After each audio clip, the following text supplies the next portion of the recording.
I hope. What's up, everyone? Happy Wednesday. We're live. How's everyone doing? Let's see who's in chat so far. We got Mod Kevin Go for first today, beating out Craig Lilly. What's up? We got Stanks on 7. We got Craig Lilly, of course. We got Coalition Gaming Chris, probably on your way home from work, Chris, as always. We got Kale130. We got Rflet. Cammy Hudson, Donut Farmer, Skyborn. What else we got in here? What up, Shane Eslick? Hello, hello, hello from the future, or from the past, but you're in the future. We got Shauna in the house. What's up? What's up?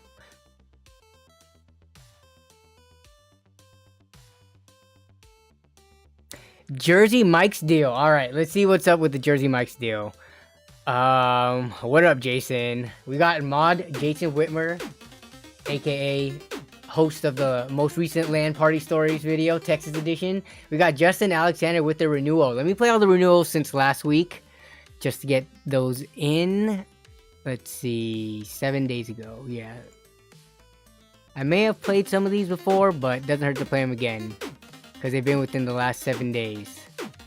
Gotta show love to the channel members who are renewed when we're not streaming. But what's up? Alright. I missed Doback and Citrus. Citrus is just posting today in the Discord. But I mean, if they're busy during the stream, it's all good. Yeah, Doback slaps we haven't seen for a while. We saw Gnomed recently. I think we saw Gnome last week. Hey, what's up, Ice? Okay. So yeah, while we get the stream started, I was just gonna chill, hang out with chat. I do have an unboxing to do. I bought one of these things. Did anyone out there use one of these? This is a USB foot switch. Initially, I thought like, okay, why do you need one of these things? But I have come across a situation where I actually need to use one of these.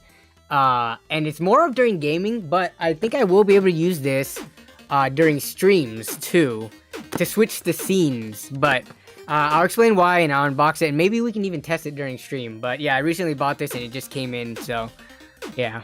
Is that for playing the piano? No, it's not for playing the piano. It's just 3 extra buttons that can be controlled by your feet so that your hands are free. And I'll explain why I need this, because if you think about it, like, for a stream, why not just use like hotkeys on your keyboard and stuff? But I'll explain why I initially bought this for. It's so that you can drive your house around, exactly.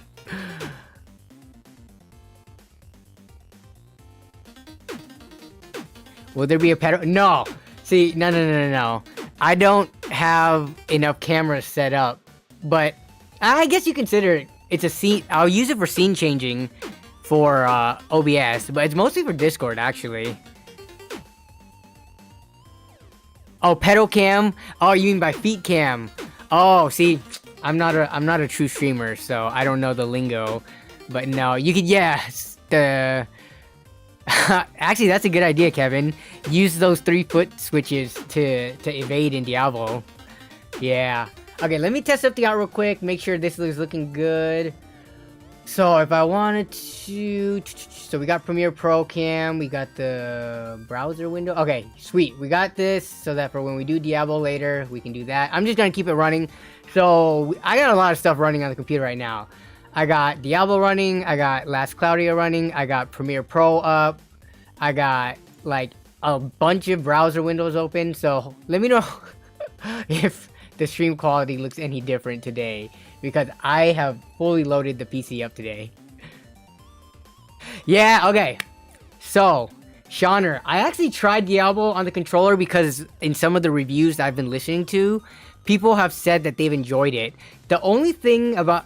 I do like Diablo on controller. I just maybe need to get used to it. It is a lot easier on the wrists. Like if you have carpal tunnel and stuff like that, or if you have wrist pains from too much typing and mousing on the keyboard, Diablo on controller works really well. It's just weird that when you try to fight enemies, the way you do it is you go up to them and then you kind of just swing instead of clicking on a specific enemy or location. So it gets a little bit used to it. I don't think you can get as pinpoint of accuracy or precision, but depending on how hardcore and sweaty you are, you might not need that. So the thing about the controller that's nice is you're not clicking like crazy like you are on a keyboard and mouse. But I think it's just one of those things, like if you played Diablo, you know, back in the day, or any of the previous Diablos and are used to the mouse and keyboard, it might be hard to switch over. But if you're a newer Diablo player, I think starting and getting used to a controller would be way easier. But yeah. Yeah, and then playing a Necromancer, a pet class, where your minions do a lot of the damage, that's also a different story too. But if you're playing a class that has a lot of like more fine-tuned like precision clicking and keyboarding, then it might be a little bit more hard to transition. But yeah.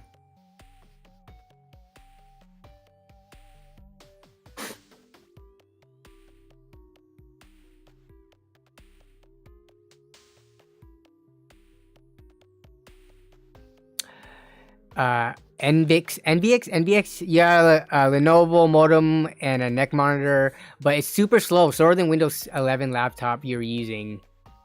Lol.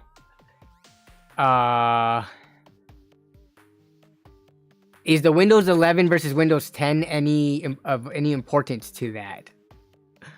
But also, Lenovo modem. I don't think I've ever seen anyone or know anyone who's used a Lenovo modem. What is mine? What, I don't remember what Acer. Do I have an Acerix one? No, not Acerix. What am I saying? Acerix is the freaking graphics card company. What? No, I have a TP-Link. No. Yeah.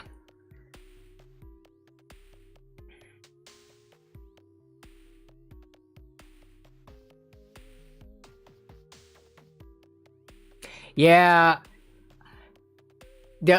I have rented Xfinity modems in the past before. Modem router combos. They're usually not that good. And also, what are the fees on those? I could have sworn that after a full year of a modem rental, because isn't it like usually $8 or $9 times 12? You're almost at $100.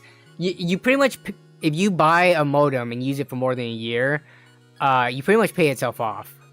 And you can get better ones from Amazon, I feel. It's $15 a month? Jesus, 15 times 10 months is already 150, plus 2 more months that's $180. Oof.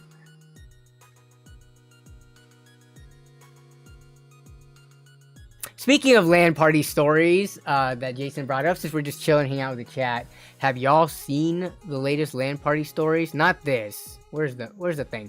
Browser window. No. Premiere Pro, go away. Where is that window? Oh, here it is. LAN party stories. If y'all haven't seen it yet, 3 full hours, the longest LAN party stories. My face is covering the time, but I did break it up into the days. So yeah, you have 3 hours and 33 minutes of LAN party. Brad McDonald watched all 3.5 hours. In this day and age on YouTube, I feel like it is difficult to watch a video even nearly this long. There's Jason right there. But so I think one of the biggest highlights for me of this LAN party stories was participating in their Dungeons and Dragons campaign. This was the first time I played Dungeons and Dragons like ever. Even my group of friends in Washington, they play Dungeons and Dragons, and I've shown them playing Dungeons and Dragons in the LAN party stories before. But participating in one for the first time, especially with a group that I think they do a pretty good job. Like they even dressed up for this one. They normally do it online, but because people have moved away and don't live near each other to do it locally. But doing this local in-person session was really, really cool. How do you know the guys in Texas? So Mike, I explained at the beginning of the story though, all these guys, pretty much almost all of them, I game with on their Discord server. But I met Jason, who is the house owner. But I met him because he invited me. I think he started out as a viewer on the channel. Then he invited me on his podcast that he does. And then we started playing World of Warcraft together. Like all these guys, I play World of Warcraft together, Wrath of the Lich King Classic. So pretty much, I game with them pretty normally, and so we had been gaming at that point for about half a year, I guess, a little bit more maybe. And then that's how I went and met them. So yeah. Bucko the cat says, I miss the normal land crew. Yeah, so I got a couple of comments about missing the normal land crew, but I mean a LAN party video with the normal LAN crew is coming, because we already had the March LAN party winter stories up here in Washington. It's just that I need to get through editing. Like, so I wanted to show on stream the edit for this one. So that's why I have Premiere Pro up. So the reason why I took this video so long to get out was because here, let me show this on here. It's still generating the wave files because I've already moved all of it. But so the way I did this was, you can see on the timeline right here, this goes up to what, 16 hours on the, so Premiere Pro, it cuts you off at I think 24 hours per timeline. So I had to put the first half, which was almost 17 hours worth of, you know, DSLR footage right here. Here's the second half, and it's color coded by day, right? So each of these colors, like pink, green, blue, is a different day. And then this second half had about almost 9 hours of footage. So yeah, you have like 25 hours of footage when it's dropped fully in the timeline. This is, oh, that's a gap right there. But as you can see, when you zoom all the way out in the timeline, you can't really see how many like little detailed clips there were that made up this video. Which Premiere Pro is behaving so slowly right now, because it's rediscovering all the video files. But yeah, so editing this was not easy because of how much footage there was, but I got it done. About 25 hours cut down into 3 hours. Yeah, it's still generating like the peak wave files and stuff like that, so.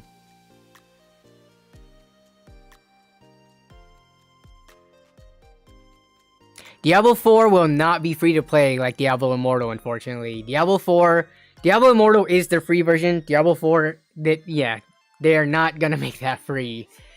Even Diablo 2, even after 20-something years, never became free.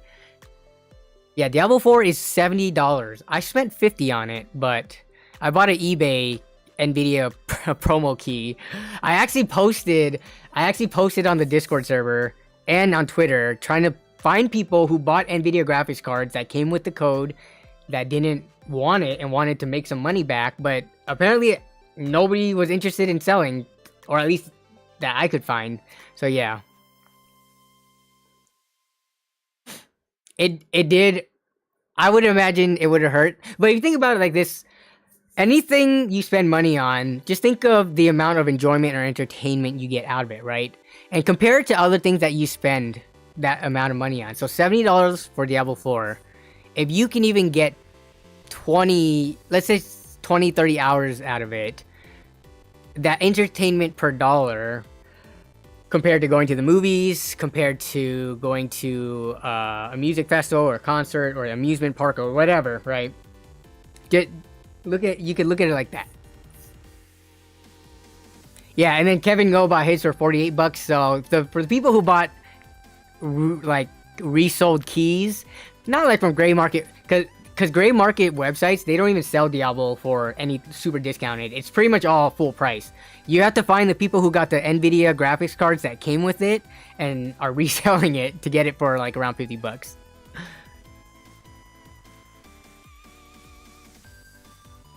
What? NVIDIA reached out? Oh my god. They might have reached out and I totally just didn't. Let me look at my emails now. Oh my god.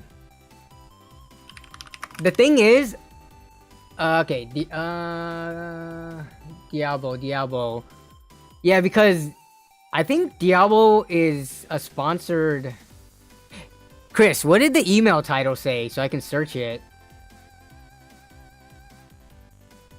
Diablo's here, Reflex, Diablo fans. I have a bunch of stuff that talks about Diablo. I don't see anything that is offering a free Diablo, but works with. Yeah. Let me know what that was, because if I could have gotten Diablo 4 for free, and I just spent $50 on it. It's not the end of the world.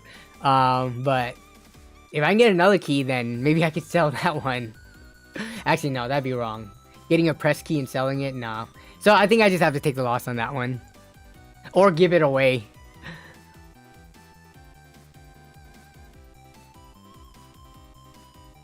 Can anyone name a good live service game? Good live service game. I don't know. People like Path of the Exile. I don't hear too many bad. Here's the thing. There will always be critics about every game that exists. So if I say a game is good and it's generally well received, people could still argue that it sucks for whatever reason. So Fortnite. I don't think Fortnite is a good live service game just based on... I feel like it's pretty poorly optimized. Like, you can get it to run with good average FPS, but Fortnite, it has a big stuttering problem. Like, even if you have good hardware, you could be averaging like 200 plus FPS, and for whatever reason, it just frame dips to like under 30 for no reason.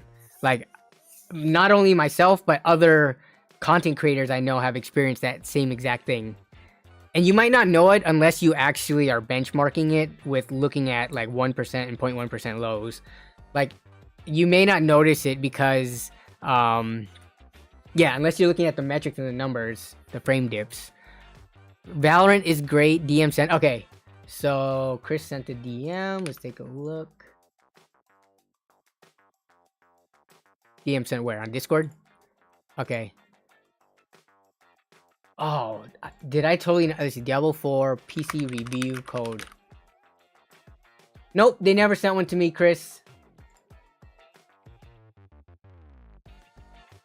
Diablo view code. Yeah, I never got it. Dang. But I did get the RTX 4070. So I can't complain, right? Like, I think maybe they're trying to spread the wealth. Blacklisted for all the AMD shilling? Nah.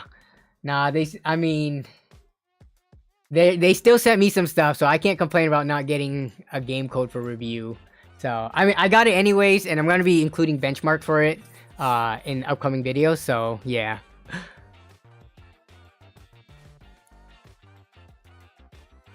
Ice says, yo, everyone like up the stream. Thanks for the reminder. Where is that thing? I always forget to play it. But, okay. So, first off, before we get into any PC talk, or what's it called? Or Diablo, let's open up this USB foot switch. Man, this thing is so white and bright that it's hard to see. But I got this on Amazon. Let me bring up the actual product page for it. So here is the product page. Oh my goodness. Trying to find this window. And so here it is. It costs, there was a promo code. It ended up being like 35 bucks for me. The thing about these foot pedals is none of the Amazon products, unless you're talking about the Elgato one, which is super expensive. Like, let's see, how much is Elgato foot pedal? 3 macro foot switches, 90 bucks. Yeah, I don't know if I was down for paying 90 bucks. But I bought this one for 35 bucks. So let's check it out, and I wonder if I could get this set up right now on stream. Let me find my box cutter. Got my trusty old Harbor Freight 89-cent box cutter right here. Y'all recognize this, right? Okay, let's get this open.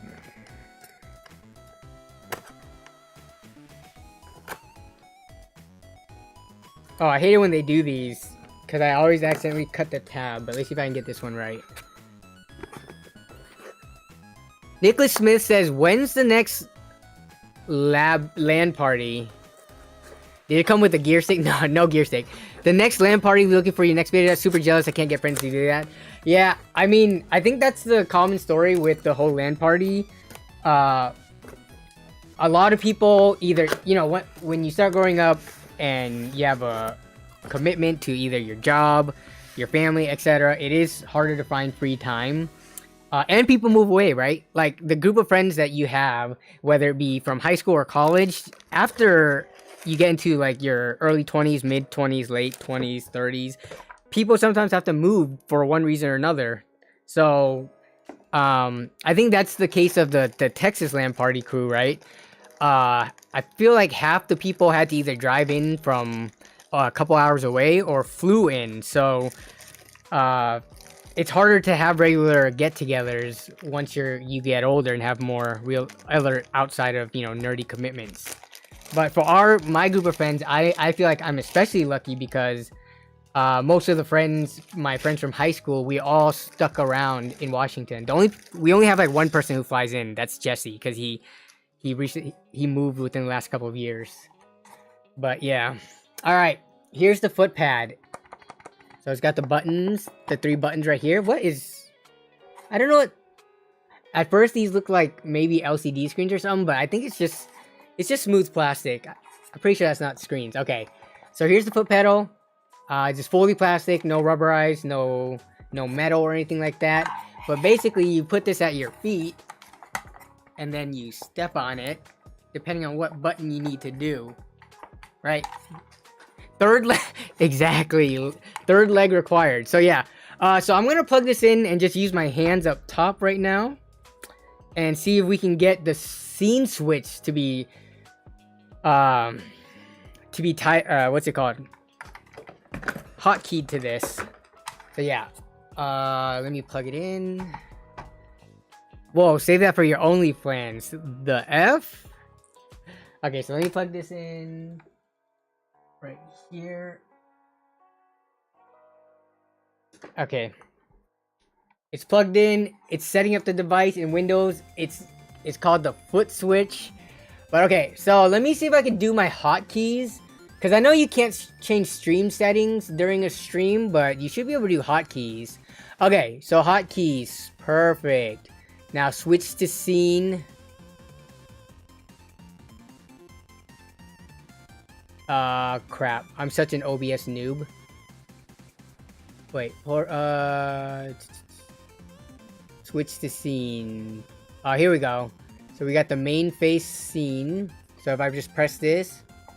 Oh. Wait, does that work? Okay, and then let me go to the browser scene.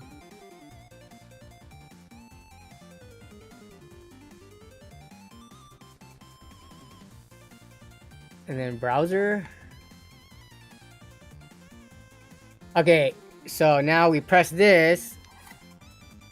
And we go back and forth. Okay, so yeah, it works. Though, let me see if it's gonna type stuff up. Like on...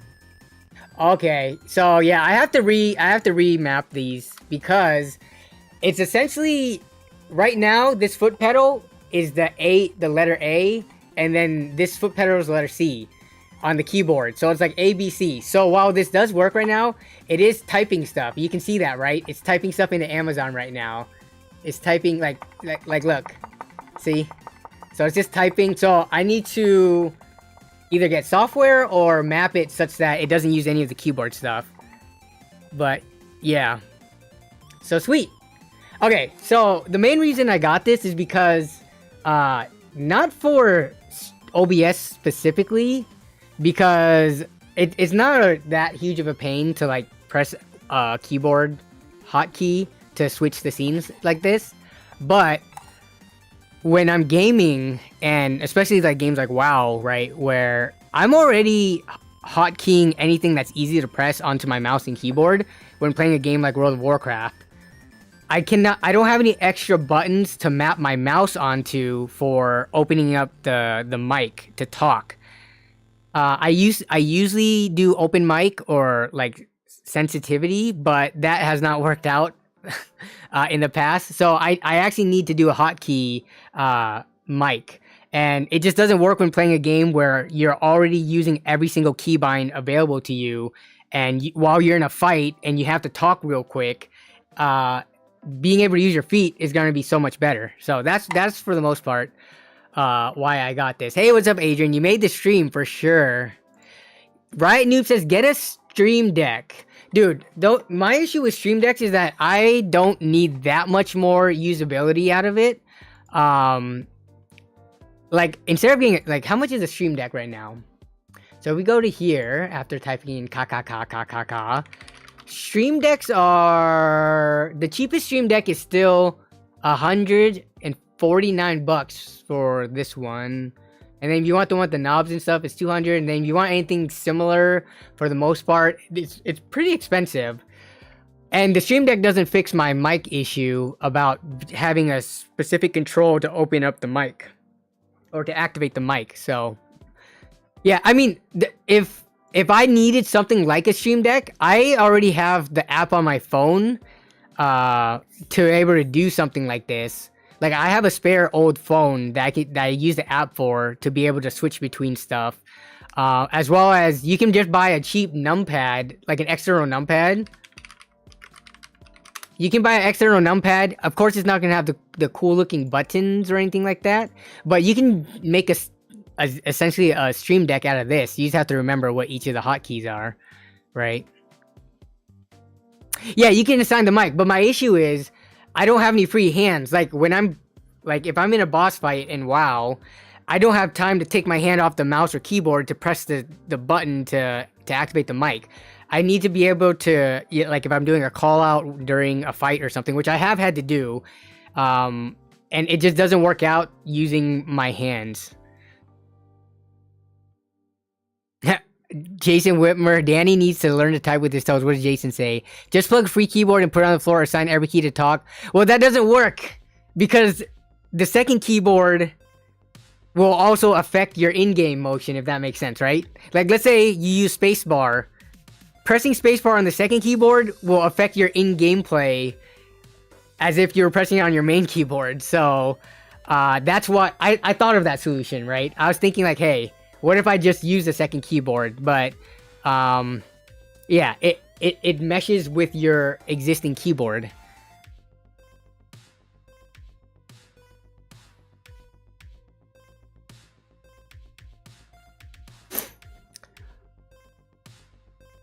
Yeah, so that is what I do, Advil. I use an old phone and use an app. What the heck is it called again?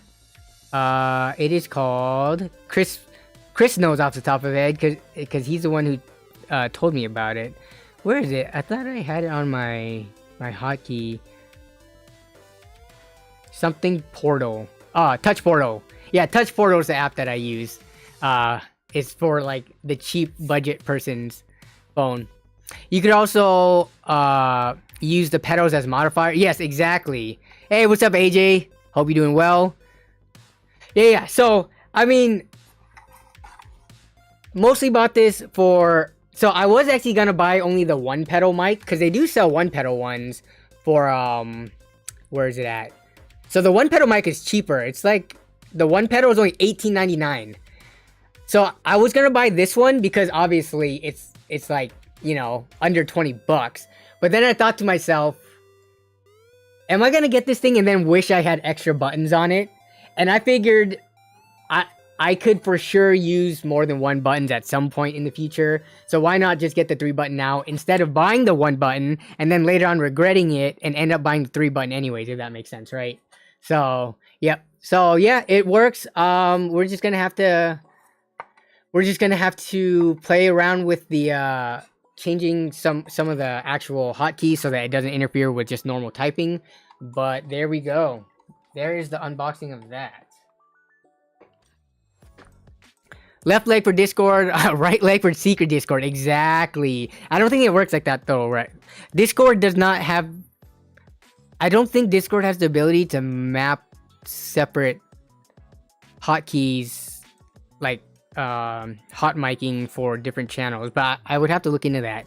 Unless the browser versus the normal app or program works differently like that. You can also use it for drums to kick drums and snare.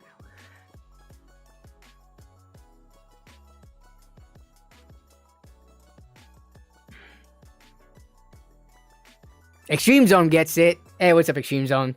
I missed out calling your name earlier in the beginning, by the way, but you're always here, so I should have definitely called it out. But yeah, definitely for people who have like the mice with all the like extra buttons and stuff, you get it.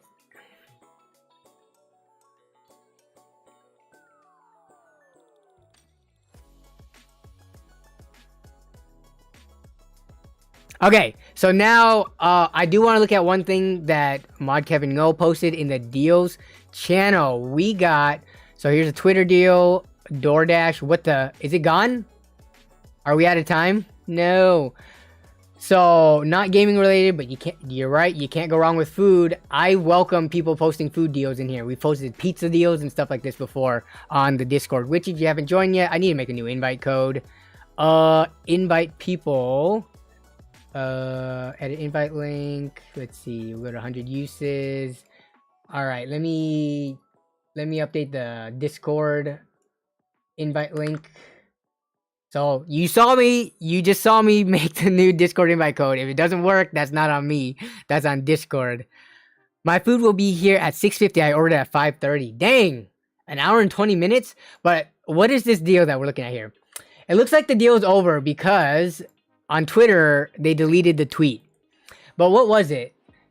Until a happy hour filled with meat, cheese, and bread, juice, use code Jersey from 5 to 6 p.m. local time. Limit one. Maybe I could still get it. DoorDash.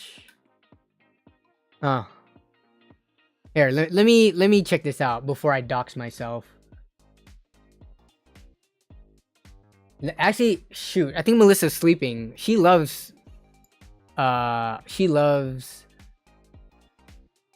Jersey Mike's. Yeah, I mean, they might have done a thing. They might have done a thing where up to a number of what's it called? Uses, then they cut the deal. I got my subs ready. Thanks, Jersey. Hey, what's up?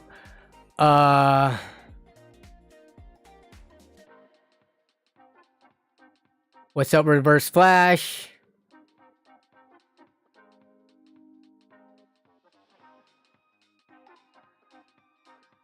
They did it for Wendy's 2 months ago.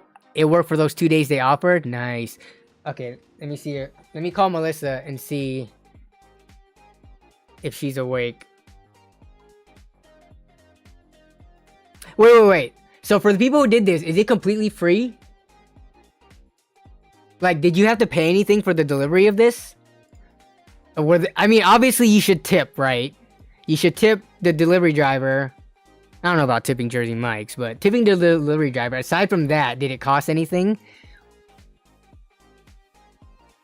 25 bucks, 12. How does this work? $25 off $12+ order. Obviously, they're not going to give you $13 back if you spent. Is it because the other part of it covers the fees and stuff like that? Yeah, so usual fees applies, right? Like online order, delivery fee, probably some other additional post-COVID help us as a business fee. But I feel like you could still get an order at around 25 bucks to make it completely free. Okay, you did pick up and didn't pay anything? Shoot, I need to... Let me message this to Melissa real quick. Actually, I need to do this on my phone. Give me 1 second. So yeah, join the Discord or just look for the Twitter tweet is gone, but the info is all here. So definitely check that out. Let me message this to Melissa, because she often tries to eat out, and I have to remind her that eating out is very expensive. So where is this? Okay.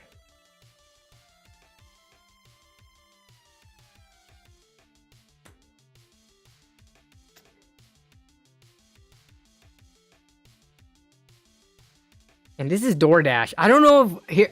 Here's the thing. I don't do... Anytime we order from... Or if we order... It's usually Melissa doing the ordering. I don't remember ever using DoorDash, Uber Eats, or any of those apps to order food to our house. It's usually Melissa doing that because I'm more against it than she is. If I ever have ordered it, I don't remember. Oh man, we gotta hurry. She's only got 30 minutes left until we can get these free Jersey Mikes. Hey, what's up, Philip Tran? Yo, Philip. I didn't see... Are you playing Diablo right now? Let me see. I saw you on WoW the other day on my friends list, but I didn't see if you were playing Diablo 4 or not. Danny, are you the overly financially conscious one? That yes, I am what you would call the cheap ass in the relationship. Like, I am the one who is constantly pushing back on spending, but obviously there's a balance, right?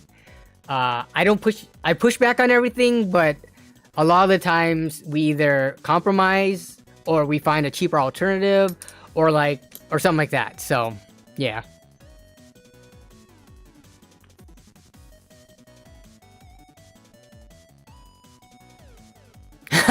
Jason's exactly right. Don't buy dinner, honey. I need to buy buttons for my feet. Exactly. Yes, so that is one of my gripes with online ordering. You can clearly see that the prices are higher. Like, if you're familiar with your local restaurant's prices, like, I think McDonald's is a pretty easy one. Like, though we don't DoorDash McDonald's because we have one so close by, and we use McDonald's app and just do what's it called, like mobile pickup. But when you look at the two, we have noticed that, like, I think Chipotle upcharges on their food online. Plus, they give you less food compared to if you just went in store and ordered. And there's been other restaurants that do that. So, yeah.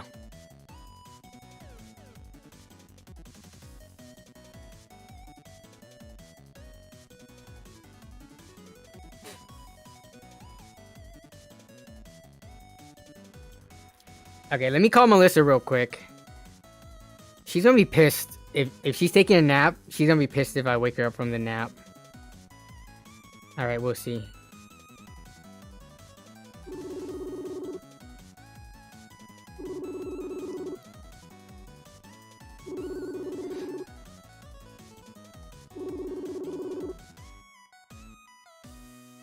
Hello? Yeah?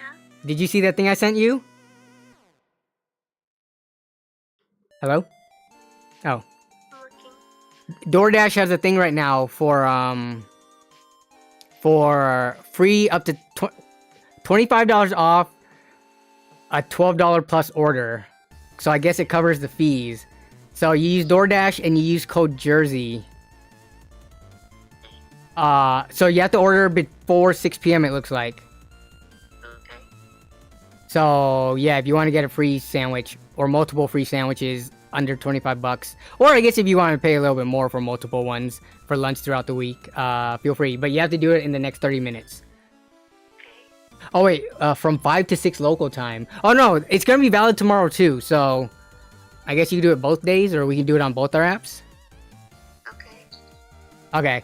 So yeah, just letting you know, because I don't want to spend money eating out anymore this week. So take advantage of this.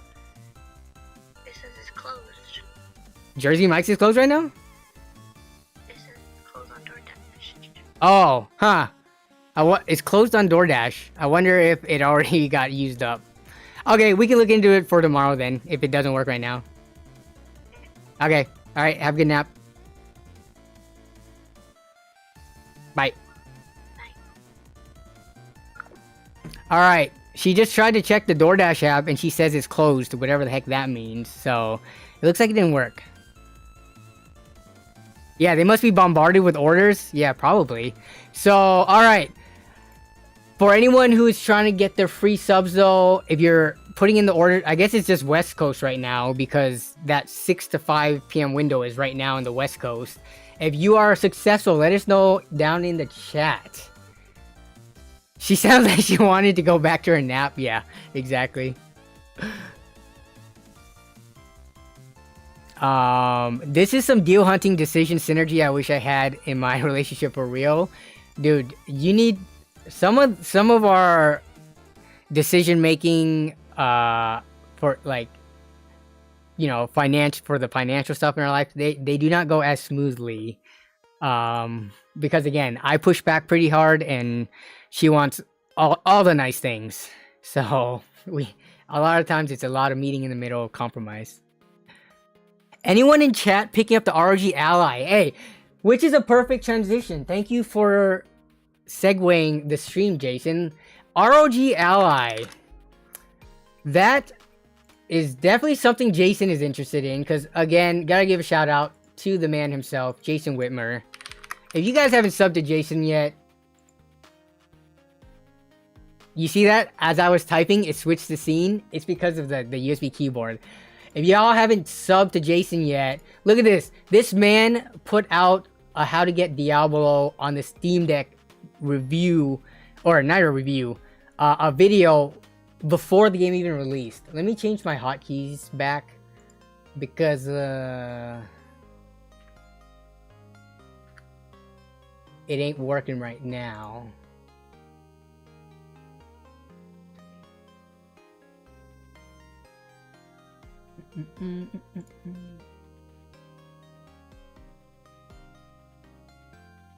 Where's it at? Oh my goodness, OBS, you got too many things going on.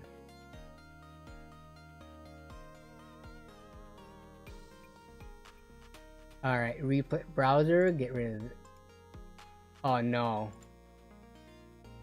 You can't, it's not letting me delete it. Oh my god, why you do this to me? OBS is not letting me clear the hotkey. I can only switch it to something else. Okay, we should be good now. Oh yeah, Jason is nearing 3,000 subs, so if y'all haven't subbed yet, get this man to 3,000. But in terms of the ROG Ally, let me post this. Every time I see Jason's profile pic, I'm seeing Angry Joe. Yo, I haven't thought of Angry Joe in a long time. Didn't Angry Joe get canceled for something? Are we seeing the similarities here between Angry Joe and Jason? I think it's the... Is Angry Joe, like, part Hispanic at all? Because if that's the case, then I can see why. But also, yeah, the facial hair. He got canceled for being angry. Was that it? And Angry Joe is from Texas? Okay. But yeah, so Angry Joe, I remember hearing he got canceled, but I don't know if it was for anything specific or for just being too negative about stuff. I don't think it was political or anything extreme, right? He's Puerto Rican, I believe. I think it's from his videos. He made fried plantains. Okay. So yeah, we got AliExpress Angry Joe in the house right here. Yo, should we have a roast Jason session? No, I'm kidding. Don't do that. We'll set a time and place to roast the mods. But all right, back to the ROG Ally. So new firmware. Okay, so when is the actual release date on this? So Dave 2D. It feels like it's coming really fast. June 13th, exact. A little bit less than a week. Okay. So did they give a launch price? I have not been following this super closely. Boom, $699 at a price of $699. What do we got here? How much? They're only giving you 512 gigs. Okay.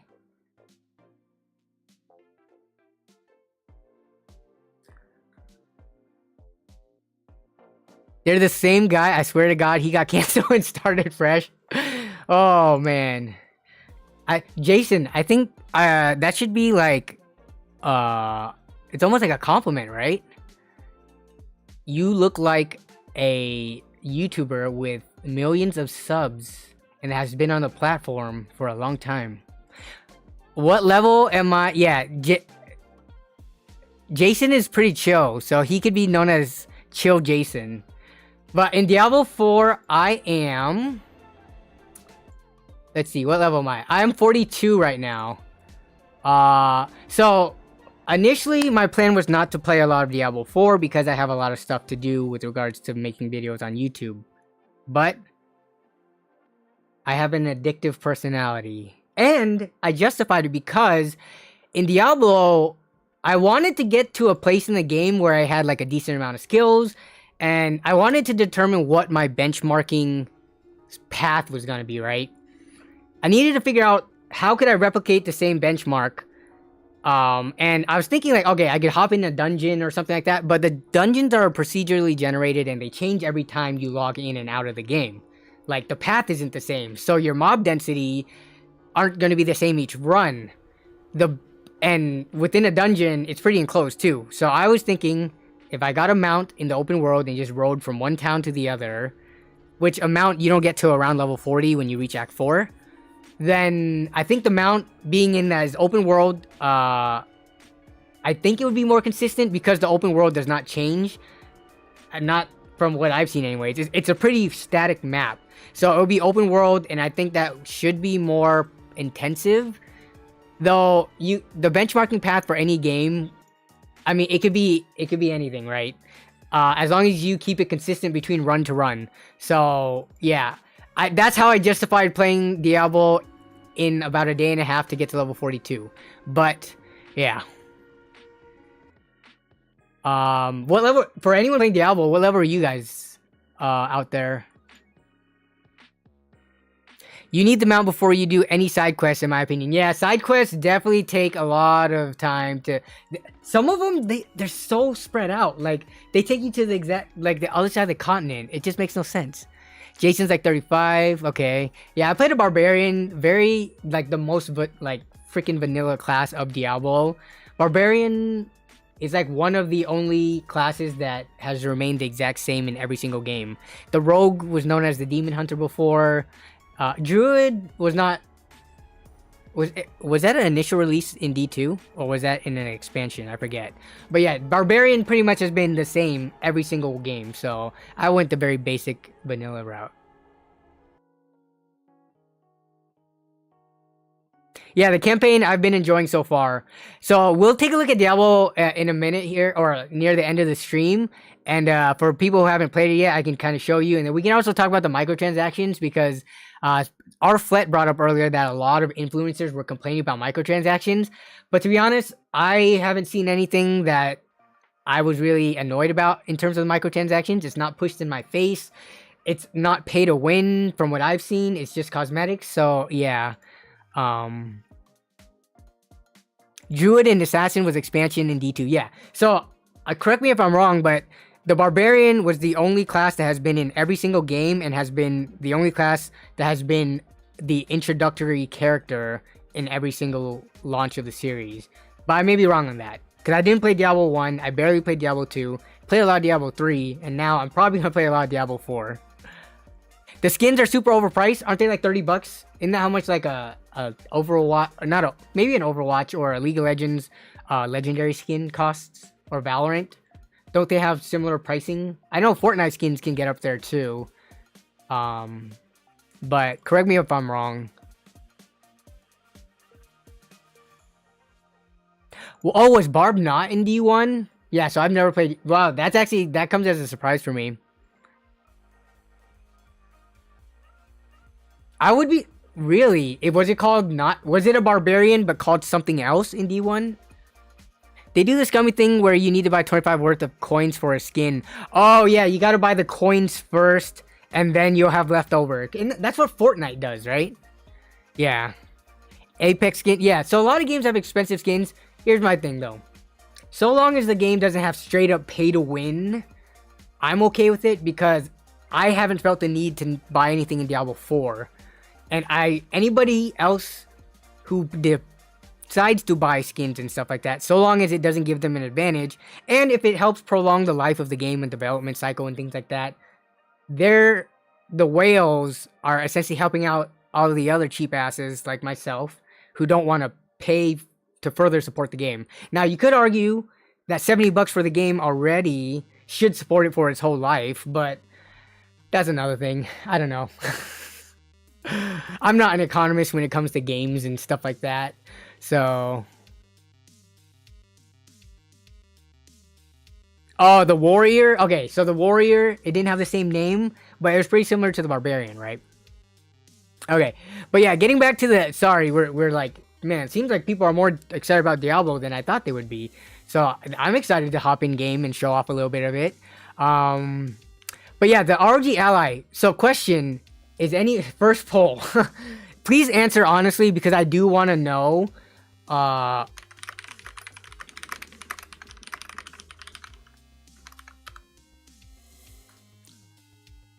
Because I would assume in this chat, most people are PC, like desktop PC gamers.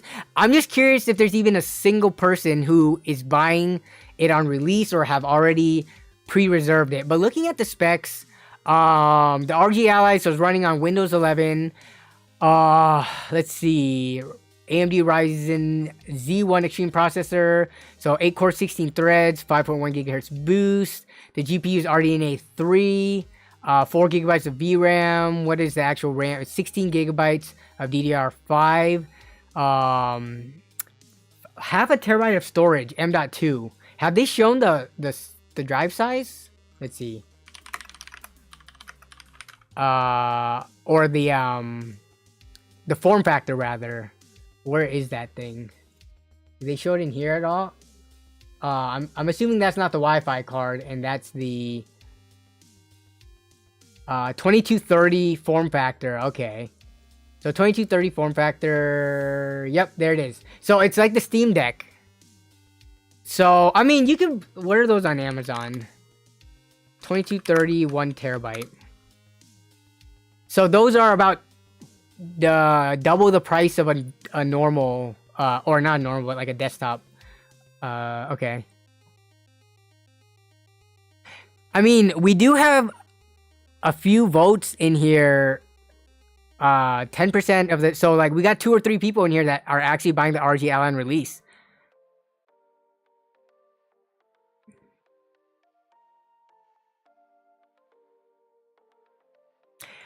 Kevin Ngo says, I like ROG over Steam Deck.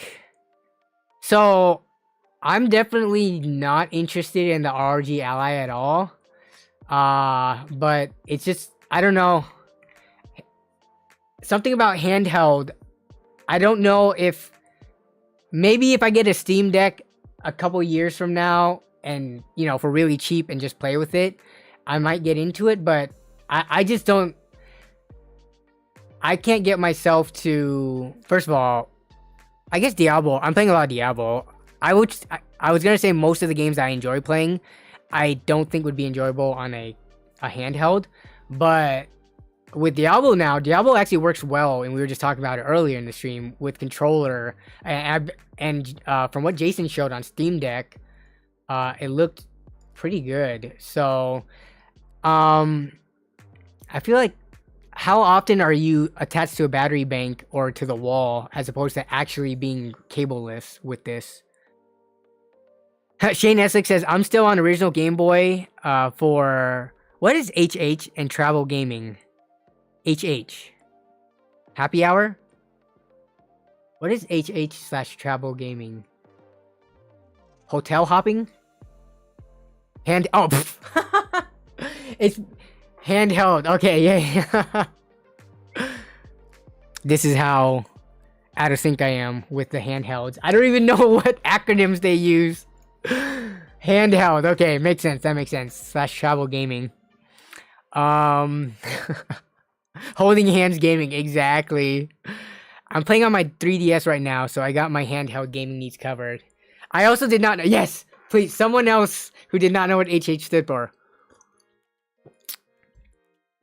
With how quickly handheld have improved since the Steam Deck release, I'd rather wait a couple years. Yeah, so that's one of the things, too, with a lot of tech. With the PC, I don't think it's the same case, because... If you decide to buy something, and tech does move relatively fast in the span of 2 years or so, right? Like the next generation, or it used to be anyways, maybe not with the most recent release of graphics cards, but it used to be like in 2 years, the next graphics card that comes out for the same price is going to have a huge boost in performance. And then, but if that was the case, you could resell your old graphics card that you bought, get the new one and upgrade it. But upgradability on these things... Aside from, I don't even know if you can upgrade the RAM easily. I haven't looked into it, but you can upgrade the storage at least, so that's good. But in terms of upgrading the major components, like the APU, that isn't gonna happen. So you are really stuck with the, like, whatever performance, like, line they set.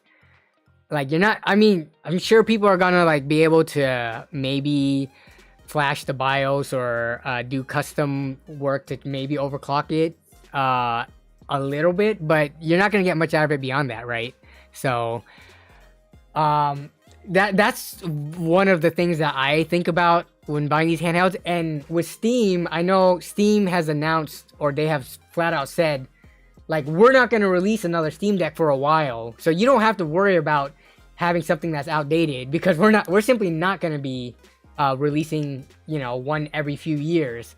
The ROG Ally, on the other hand, I don't know what Asus's plan is. Like, if they're planning to release this on the same cycle as like CPU desktop or desktop CPUs and desktop graphics cards. But if they do, then I don't know, at a $700 price point, it would be good for secondary adopters in the used market probably. But for early adopters, it's gonna feel pretty bad for your $700 investment to kind of be not obsolete, but feel old. But I mean, okay, now that I've said it out loud and I'm thinking about it, isn't this what every phone owner feels like? Like, people, whenever a flagship drops flagships are getting more expensive, actually. Flagships are $1,000 these days, right? For like top of the line. But there are plenty of nice phones for around the $700 price point. I guess in that same way, phones are also coming out pretty much every single year that make you feel like you're on older tech once the new thing comes out.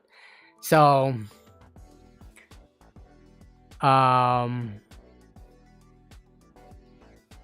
let's see. What was it? Homies never be leaving their homes, apparently. I'm trying to think. Like, I feel like I leave my home quite a bit, but when I leave my home, I don't try to game on the go.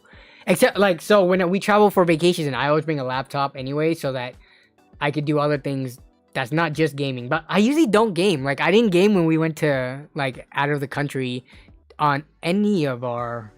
I gamed on the plane. That's about it.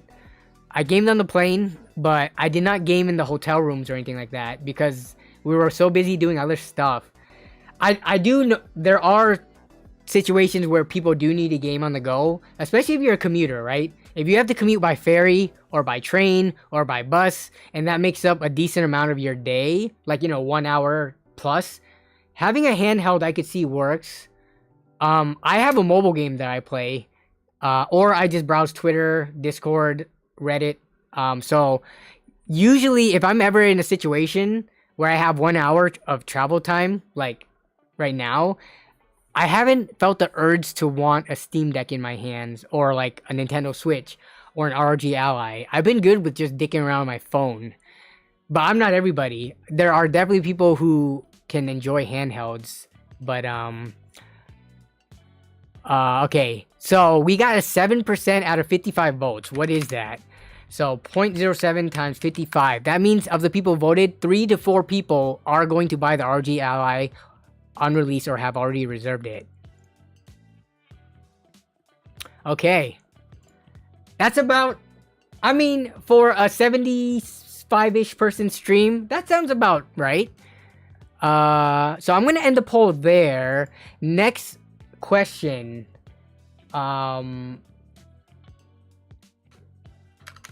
aside, if you had 1+ hour of a commute daily, which would you prefer doing? Now remember, this is cost aside. Playing on a handheld, playing on your phone. Okay, so this is just to get an idea of what people would rather do, cost aside. So assume that you didn't have to pay for the Steam Deck, and do not answer this as, oh, I get a free Steam Deck or ROG Ally. That's not the question. It's just, what would you rather be doing if you had like a commute and you had free time on your hands where you're just sitting there? Would you rather be playing on a handheld or, you know, doing whatever you normally do on your phone? This is not a free ticket to get a handheld. Don't interpret the question like that. I'm just curious how many people would actually want to play handheld capable games on a handheld as opposed to, you know, doing things on their phone. Jason asked his audience what they'd prefer, and like 75% said they would wait for Steam Deck 2, but that's before ROG Ally release, so maybe it'll change. Gary Farr says, hi Danny, are there any other LAN parties? Oh yeah, there is another LAN party that is planned. Let me see if I can find the thing while we wait for the poll results to come in. Man, stream is flying by today. for supposedly being a pretty chill stream and not having a ton to talk about, it is definitely flying by. Let me see if I can find the latest image of the LAN party. Where the heck is that thing?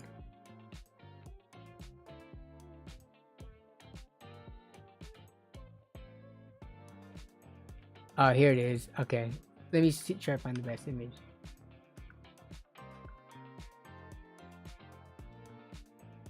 Okay. So while we wait for those results to come in regarding the LAN party stories, we do have... Yeah, so we did do a LAN party. This was on Mario Weekend, March 10th. MAR10, Mario Weekend. That's how we remembered it.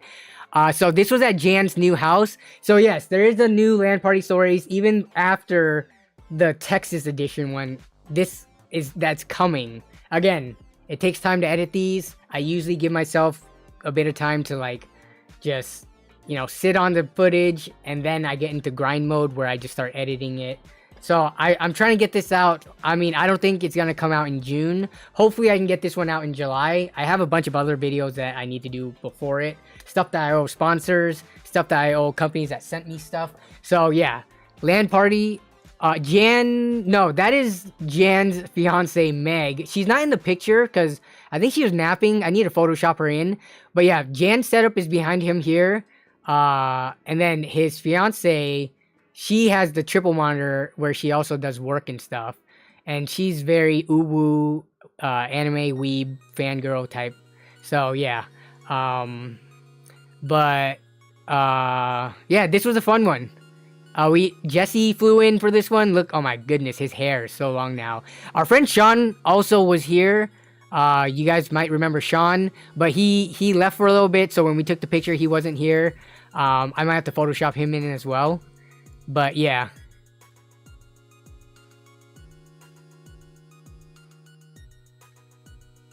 Yeah, I think Philip Tran, I agree with you there.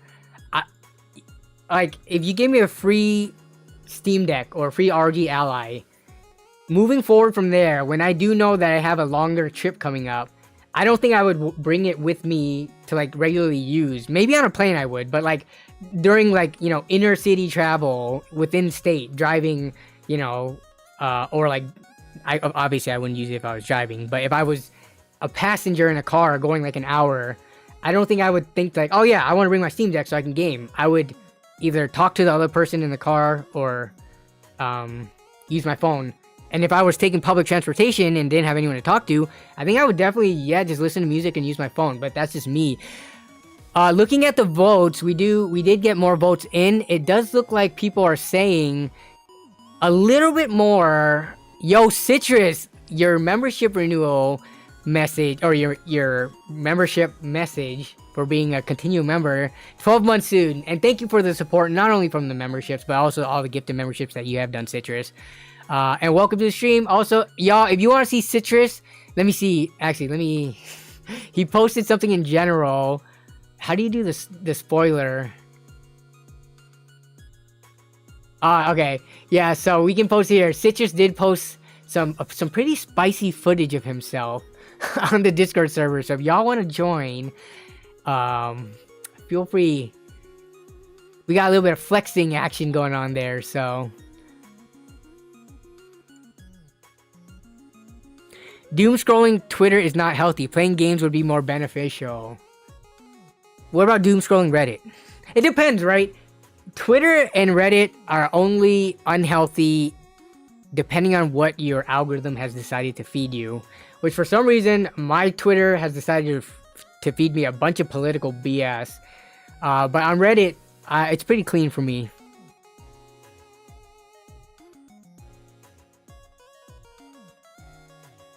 Philip Tran, definitely remembering the picture of him and me on that bike from, I think that was the first LAN party, or one of the first ones I put the video on. Hey, what's up, Cohen Jax? But all right, so actually, as we, you know, as we roll into the rest of the people who decide that they want to vote on the poll, we're at a 48 52 split. So pretty much as close to 50-50 as we can get.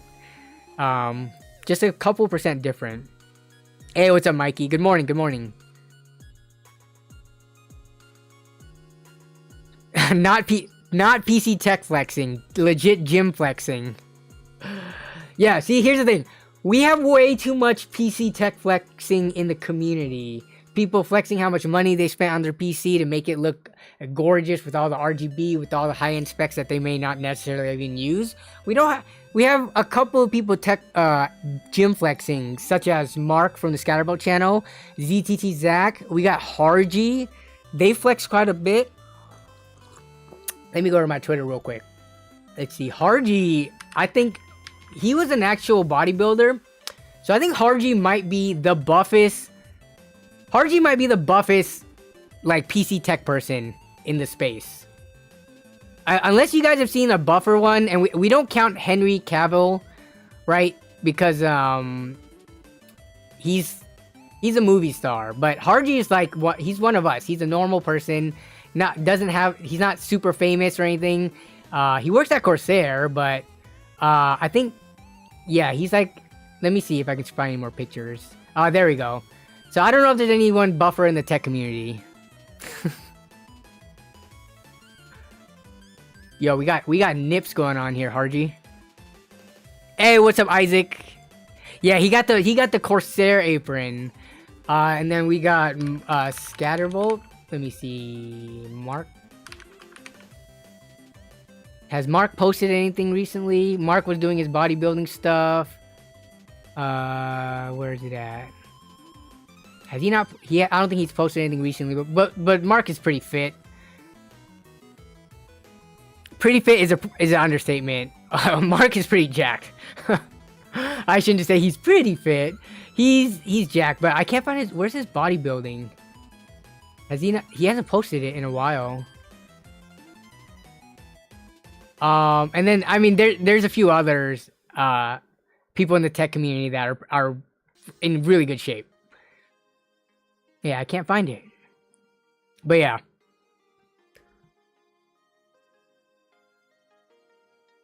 Oh yeah, Zach. Yeah, Zach is pretty buff. I mentioned Zach's name. Yeah.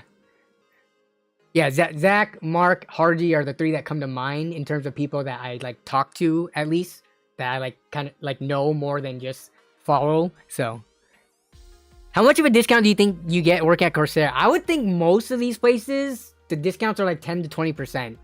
Like, I don't know of many places except from maybe food places that give you like 50% discounts.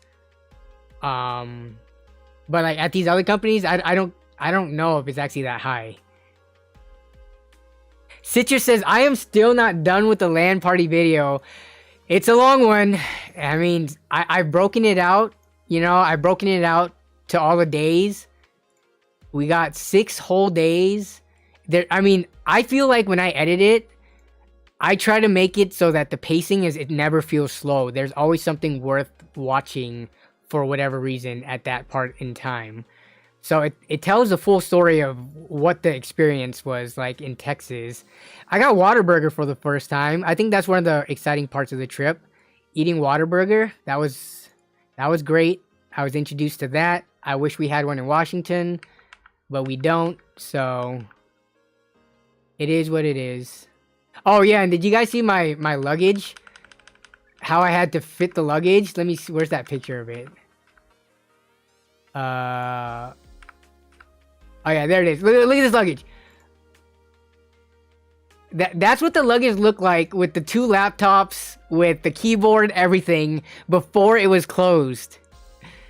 And then I somehow, dude, I swear, luggage, suitcase, like carry-on luggage is the most amazing magic ever. You could get it to compress a lot of stuff without damaging it. You can see it bulging quite a bit though. Hey, what up, Kenny D? I'm doing well. How are you doing?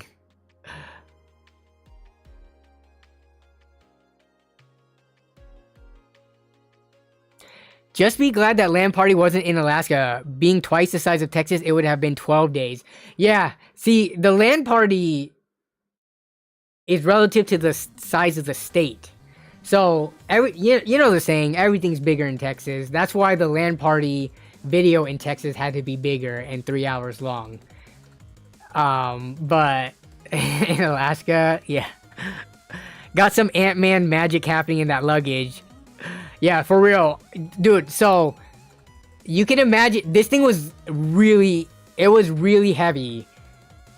Like, it was the heaviest I have ever made a luggage before because of so much was packed into it.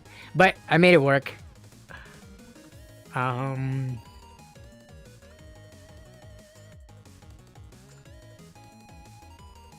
Okay, so someone mentioned the Reddit thing. I think it was not Philip. It was Pikawubs. Pikawubs, do you use it? Okay. So, regarding tech news, we can talk about that real quick. So, there's this big thing about Reddit. I've seen it because a lot of subreddits are boycotting Reddit because they are trying to kill support for third-party apps, right? Because I don't know. Here, let me run the next poll. So we're gonna end the poll. Whoa, so the poll is gonna end at a 50-50 after 74 votes. It's 50-50 playing on handheld versus browsing on your phone if you were to do an hour plus like car ride or commuting. So there you have it, 50-50. There are a fair amount of people who would like to game on a handheld. I'm not one of those, but within this community in the chat, there are a number of y'all, so good representation. I also use Reddit, it's fun. But here's the next poll we're gonna ask. Do you use Reddit? So using Reddit constitutes as going to either reddit.com on your browser or using any kind of Reddit app to browse Reddit on your phone. I use Reddit. I've been using Reddit for, I don't know, since 2010 or probably something like that. I used to use Dig. Y'all remember Dig? I don't even know what even happened to Dig. But Dig used to be the big thing until Reddit kind of took over. Dig just looks like Kotaku or something like that now. Are they owned by the same subsidiary? Because it looks like they would be. But yeah, so yeah, I used to use Dig. But when Reddit became big and popular, basically I switched over to it. But the whole thing about Reddit is they plan to kill third-party app support, which I don't use the official Reddit app on my phone. I use Bacon Reader, and Reddit is fun. I kind of switch between the two. I don't know why. It's just been the two that I have installed on my phone. But what's happening is a lot of the communities, and here's a report on it, a lot of the communities plan to kind of protest by not posting anything, and they're going dark. I think I haven't fully read the reasoning for why they're trying to kill third-party apps. If I had to guess, it would have to do with advertising, and they want everything on the main apps for advertisers, because I think with the other third-party apps, they like some of them don't have any advertising. So, developers of several third-party apps have said the future of the service may be threatened by the company's new pricing. Oh, it's for the pricing. Okay, now I'm remembering it. So, they're trying to charge any of these app developers $1.7 million a month or $20 million a year.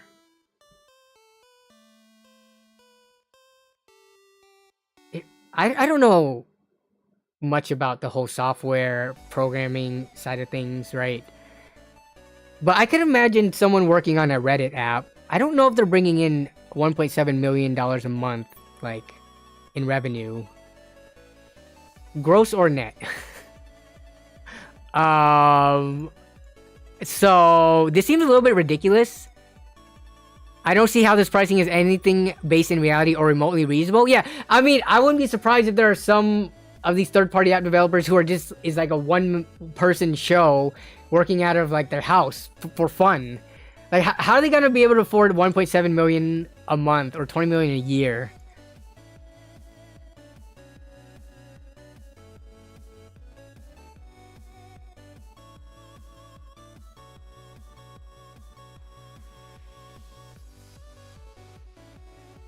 You use Apollo? Yo, should I start using Apollo in the last few minutes of the the app? So, One of Reddit's employees have argued that the new API charge should be affordable third market. Okay, our pricing. Oh, it's per API calls. Okay. We're reading it more. This is why you don't just read the headlines. So, which equates to $1 per user monthly. Huh. Operated apps. So it's per API call. So only the biggest ones are gonna have to pay the most. So less than $1 per user monthly. Okay. Apollo as an app is less efficient than its peers as times have been excessive. Probably because it has been free to do so. This is interesting. But how many people... Wow, so 40% of people do not use Reddit of the people who voted. Remember back in the day when third-party Twitter... Yo, what year was that, Pika Wubs? So, I never, like, used Twitter until I started the Nerd on a Budget YouTube channel. Before that... Sometimes I would see references to Twitter on other social media or on Reddit, or, you know, people post Twitter links all the time. But I didn't have a Twitter account that I was actively using.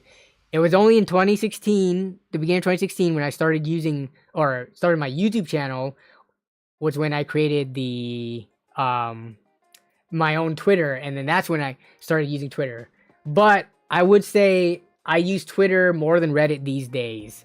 Like, Twitter is my main social media platform, I guess.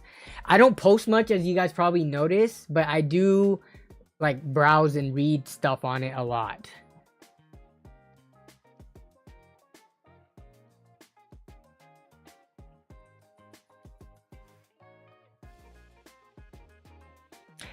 I have an extra i7-10700 non-K. Anyone know what a fair price to ask? So, Rob, anytime I need to determine a price for PC parts, I usually go to eBay and look at buy it now. This is what I do, and I would obviously adjust it depending on my local market.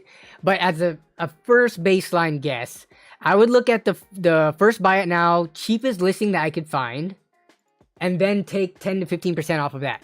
So the cheapest 10700 non-K that we could find right now is $178. Now eBay has their own fees and shipping and taxes and stuff like that. So that's why I let's knock down 15%. So 178 times 0.85 would be taking out 15%, and we're looking at about $150. Now $150, I say that wouldn't be too unfair of an ask. You might have to adjust if people in your local area or on websites like Hardware Swap and stuff like that are charging less. But I would say anywhere from $130 to $150 sounds pretty reasonable for a 10700. It's not, I mean, it's not that old. It's only really, I mean, it's by this point considered, let's see, it's considered 3 generations behind, but with Intel, they kind of have half generations, so it's really only 1.5 generations behind from the way I look at it, and not really 3 generations. But yeah, I would say 130 to 150, and obviously adjust depending on the places you're trying to sell it at. Hope that helps. Cammy Hudson says, thank you for the 7-month support, using their membership message for 7 months of support, saying, don't use or need Reddit or Twitter. Cammy does not need Reddit or Twitter. How do you, for the people who don't use Reddit or Twitter, I know there are other ways to get, like, news and information, but do you go to individual websites, like whatever news network you're, that you're most keen on reading? While Reddit and Twitter does have a lot of noise, it does do a pretty good job at gathering up all the different sources in one place, right? So you don't have to go to all the mainstream media news outlets, or even the non-mainstream news outlets. But I'm curious, for the people who don't use Reddit or Twitter, when you do, not just news, but just like general information, like for tech stuff, you do get a lot of posts from like tech content creators and things like that, as well as from the tech news outlets. It's just anything that's going on. I feel like Reddit and Twitter do a good job at kind of gathering it up all in one place, so that you don't have to go to multiple websites or apps. For news and info, okay, so like for stuff that you don't want mixed in with like not stuff. I mean, news is such a broad term. You could look at even like news about content creators and dramas and controversies. You can still consider that news, but it's not like traditional news with like world events and stuff like that. Craig Lilly doesn't use Facebook, Twitter, or Reddit. I'm waiting for an anti-social app myself. You check independent news from overseas. That's usually the best way to get unbiased news. Okay, yep. Drama isn't news, it's gossip. Actually, so what is the definition of news? Of course it's gonna... Newly received noteworthy information, especially about recent or important... I guess the important events is why gossip and drama and controversies is not... could not be considered news. But it depends on what you're... It depends on what industry you're in. It may or may not be considered important. A broadcast or published report of news. Information not previously known to someone, right? So, depending on how you define it, all that other garbo could be considered news or not. TikTok news? Yeah. Lithin Nguyen says, "What's up, Noah? Love the video, man. Thank you for the support and love. And yes, please hit the like and subscribe button. I really do appreciate it. It helps for the discoverability." Lil Matsu says, "Wow, I used to watch you back in 2015. Glad your channel is so big now. Love your old intro too." Yeah, the old intro... Yo, I mean, I don't even know when I dropped that old intro. But if anyone is able to tell me... I don't think I have any super fans that know every single video to the dot. But if anyone can find the last time I used the last intro... let's see. There's a stream, videos, latest... Can you not sort by oldest? YouTube, why? Why do you not allow me to sort by oldest? Where's the original $300 build video? There it is. Yeah, I haven't used this intro in the longest time. It's been at least a few years now since I've done and used this intro in the videos. But I'm glad you remembered it, Lil Amatsu. Jason Witmer says, "I miss the... I don't even know if the rock climbing stuff is it public still? It's hard to find on here. You have to sort and go down really old. Yeah, you can't just search for it. You have to go and like... You have to go in the videos, and then you gotta like... You gotta scroll down for ages. Like, you gotta go all the way back. All the way back. Here we go. There's the rock climbing videos. But yeah, long time ago.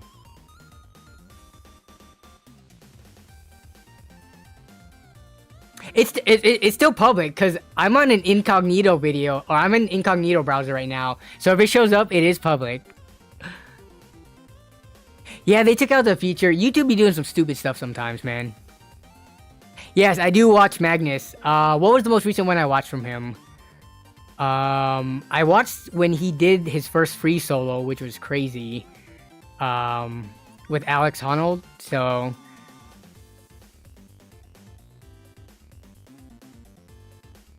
Okay, so that... in terms of, yeah, the whole Reddit thing, looking at the polls, about 2/3 of the people in here, almost 2/3, do use Reddit, and the other looks like they get their independent news or just information elsewhere. I mean, Reddit does pull in news from all those sites that you guys are looking at, but it's just because of the upvote downvote system, it might not reach front page or top.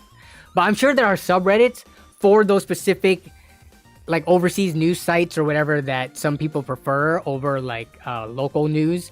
And you could, there are definitely subreddits of it. There are subreddits for everything. But yeah, so Reddit doing this whole thing.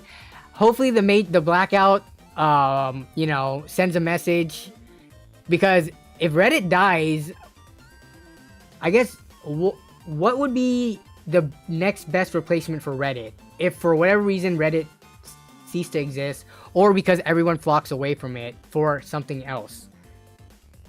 What is the best Reddit alternative in your guys' opinion? I would not use Reddit for news. Well, it depends on, like, yeah, if you go to /world news or /politics or something like that, you probably are going to get more biased. It is said that Reddit is more left-leaning or left-biased, right? But there are subreddits specifically for more conservative news, more liberal news, etc. You just need to find the right subreddits that do post unbiased news. And it's funny because news on Reddit they're pulled directly from actual news outlets. It's just what gets seen on the front page is what gets, that has the bias on it.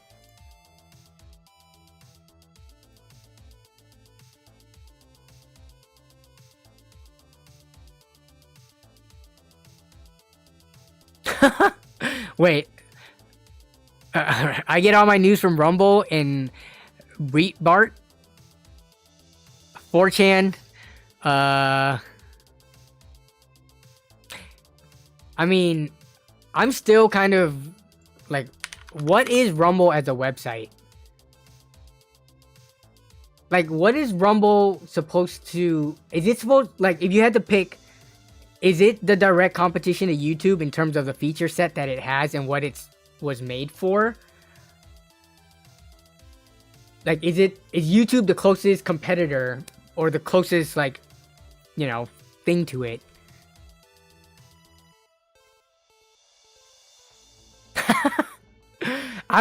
Speaking of Taco Bell, we just got Taco Bell earlier today. We used the app. Jason, I know you've been going on this, like, I've heard you talk about how expensive fast food is recently multiple times, and I would agree with you, but we went to Taco Bell, and I got 2 of those. They got these, like, cheesy, so it's got, like, 3 Mexican cheese, nacho cheese, rice, sour cream, flavored beef, and rice. And it's a decent-sized burrito. They were $2.59 each, so I was very full off of 2 burritos. I don't know how many burritos it takes other people from Taco Bell.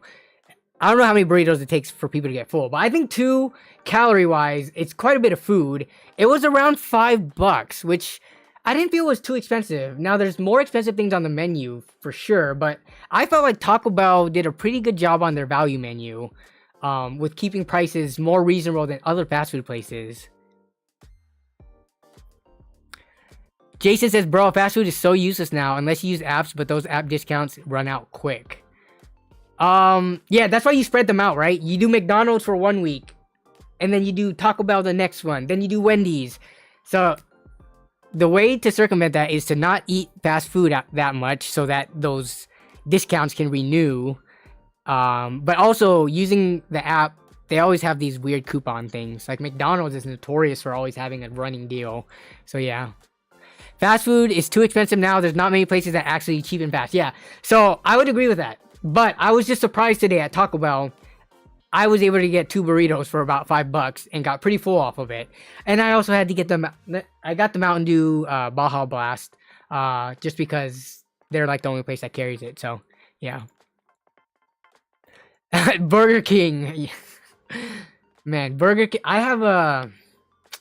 Burger King has been mentioned a lot recently in my life because of World of Warcraft. So every time someone mentions Burger King, I cannot think of anything but World of Warcraft.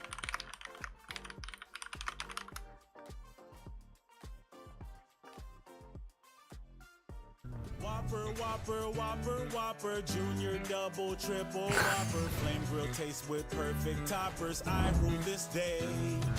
Lettuce, mayo, Yo, I'm about to get this stream demonetized for playing some copyrighted music right here. That's what, okay. I remember hearing this, Kevin. Mountain Dew Baja Blast equals do Mountain Dew plus Berry Blast Powerade. I thought it was the blue Powerade. What is Berry Blast? Is that what the blue flavor is called now? Let me see. Blue Powerade. Blue Powerade. So I thought it was Mountain Berry Blast. Oh, it is the blue one. I thought it was called Mountain Blast. Has it always been called Berry Blast? I could have sworn this used to be called just Mountain Blast or something. Let me look this up. Did they change the name? Or am I remembering the last, like, freaking 25 years of my life incorrectly? Where's the old Powerade bottle? We need to find one of those. But so yeah, I've heard of that. I think on Reddit people have posted that before. Powerade. Yes, I was not incorrectly thinking of it. It was called Mountain Blast. They changed it to Mountain Berry Blast in recent years. Interesting. I knew it. I knew I wasn't going crazy. But yes, I have heard the Mountain Dew Blue plus... Or no, Mountain Dew plus Blue Powerade is equal to Baja Blast. But I've never tried it. I don't think it would be the same exact taste. I can imagine it being similar, but it wouldn't be the same for the sole fact that you're diluting the carbonated water with non-carbonated drink, so it would be less fizzy for sure. Dude, what cheese sticks? Where are we talking about cheese sticks from? I love it when we talk about food. Oh, you're talking about, is it Burger King cheese sticks? Sorry, we mozzarella sticks. See, we don't have Burger Kings in convenient locations to me, so we never get Burger King. But these look pretty decent. I would say though that Burger King fries are not it. Pretty much, I feel like every other fast food place beats Burger King's just like normal fries.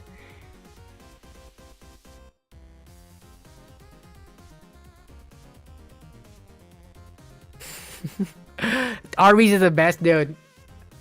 Chat. I love it when we talk about food related stuff. It's Alright, so Mod Kevin Go has got Diablo queued up for the next 3 days. He's doing pizza rolls, tater tots, pizza, and barbecue chicken. That is a very typical LAN Party Stories meal. We've done the barbecue chicken. We do pizza every single time. I don't remember if we've done pizza rolls. We've done pizza bagels on one of them, but tater tots for sure. Heck yeah, this is like quick finger foods for easy munchings during a long gaming session. Heck yeah, Kevin. Shane Essex says matzo sticks are so yummy but so unhealthy. Yeah. Oh man. Here's the thing. I have not hit that point yet where I don't know if I'll ever hit it, but my metabolism affords me to be able to eat like crap. And on the outside, you wouldn't notice anything, but on the inside, I'm probably killing my arteries and things like that. And I'm not saying that I eat like crap all the time, but I could eat like crap all the time, and you would probably never know, and I probably wouldn't gain weight. So I don't know if like at some point, maybe when I hit 40, it's just gonna hit me, and I'm just gonna like gain a bunch of weight. But yeah, in terms of like we talk about all this fast food and stuff, but you shouldn't be eating it on the regular. Maybe like once a week or in moderation for sure. When you're younger, you could probably do and eat whatever you want. But as we get into our older age, I'm approaching mid-30s, so I definitely have been more conscious about what I eat regularly. I eat a lot of soup. Now, is that considered healthy or not? Depends on what you put in the soup. But more often than not now, we try to do soups with a lot of vegetables in it and things like that. And we do soups because it's super easy and convenient. And it could be filling if you throw in enough, like, you know, proteins and vegetables and things like that. So that it's not all just water. But yeah. All soups equals out the garbage food. Exactly, Jason. Do you consider Panera Bread fast food? I don't... Okay, here's the thing. I've eaten at Panera Bread, to be honest, maybe twice in my life, like going into a Panera Bread. I have gotten free Panera Bread food for like boxed lunches at events or at like work or something. You know, Panera Bread, they do those boxed lunch thingies that companies love to order. So I've had Panera Bread maybe like 5 times in my entire life. But in terms of Panera Bread food, let me look at the menu and see if I would consider it fast food. Just for the sole fact that most of their stuff looks like you can't just eat it while driving in your car, I would think it's not fast food. It might be like a hybrid, because it's not like a super nice sit-down restaurant, but yeah, what is their favorite? Where's value duets? Dude, just show me like Recent orders. Okay, I don't want to make a Panera Bread account. So they got salads. So, I mean, McDonald's has salads. So I don't know if that's like considered fast food. They got bagels.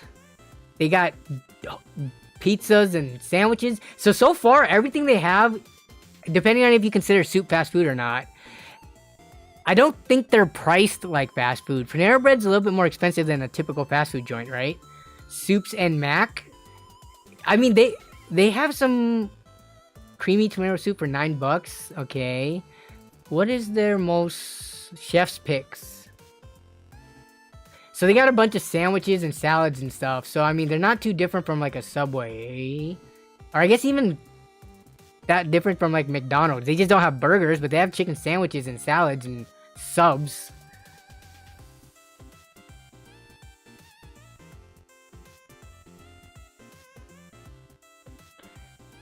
Burger King has no preserves. Not a Burger King fanboy. Are they the only fast food place without preservatives? I know Wendy's, they're all about the whole fresh beef patties, but I guess that says nothing about preservatives in their food.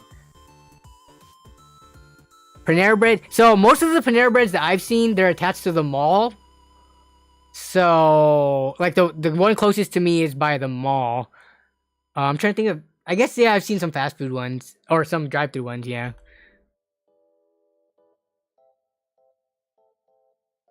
Extreme Zone says, yeah, I really cave on eating fast foods on the weekend. Yeah, I mean... when we eat out, we typically... the weekend or Friday is the time that, like, we set aside to, like, not cook a meal or to eat out. It would be more so the weekend.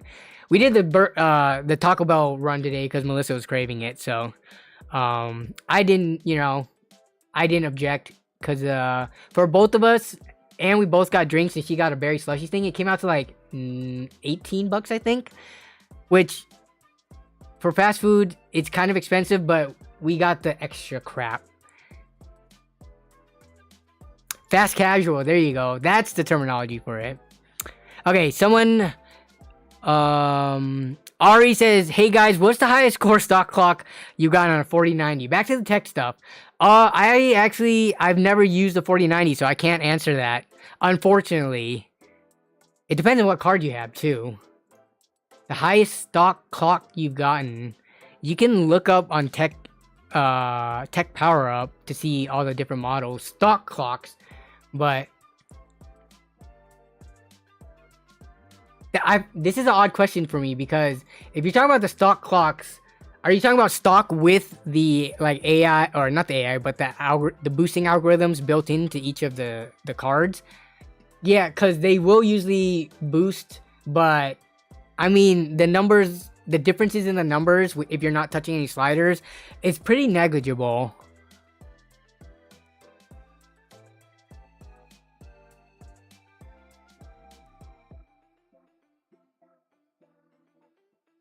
Fast food in Canada is ridiculously expensive. I don't know if we'll be having at LTX.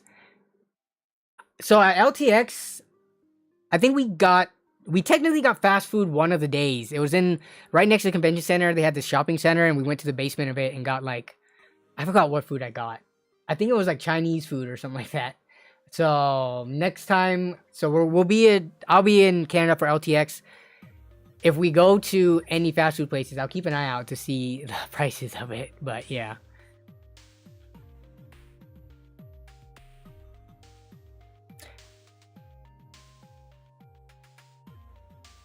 Shane Eslick, in Australia, they have Oporto.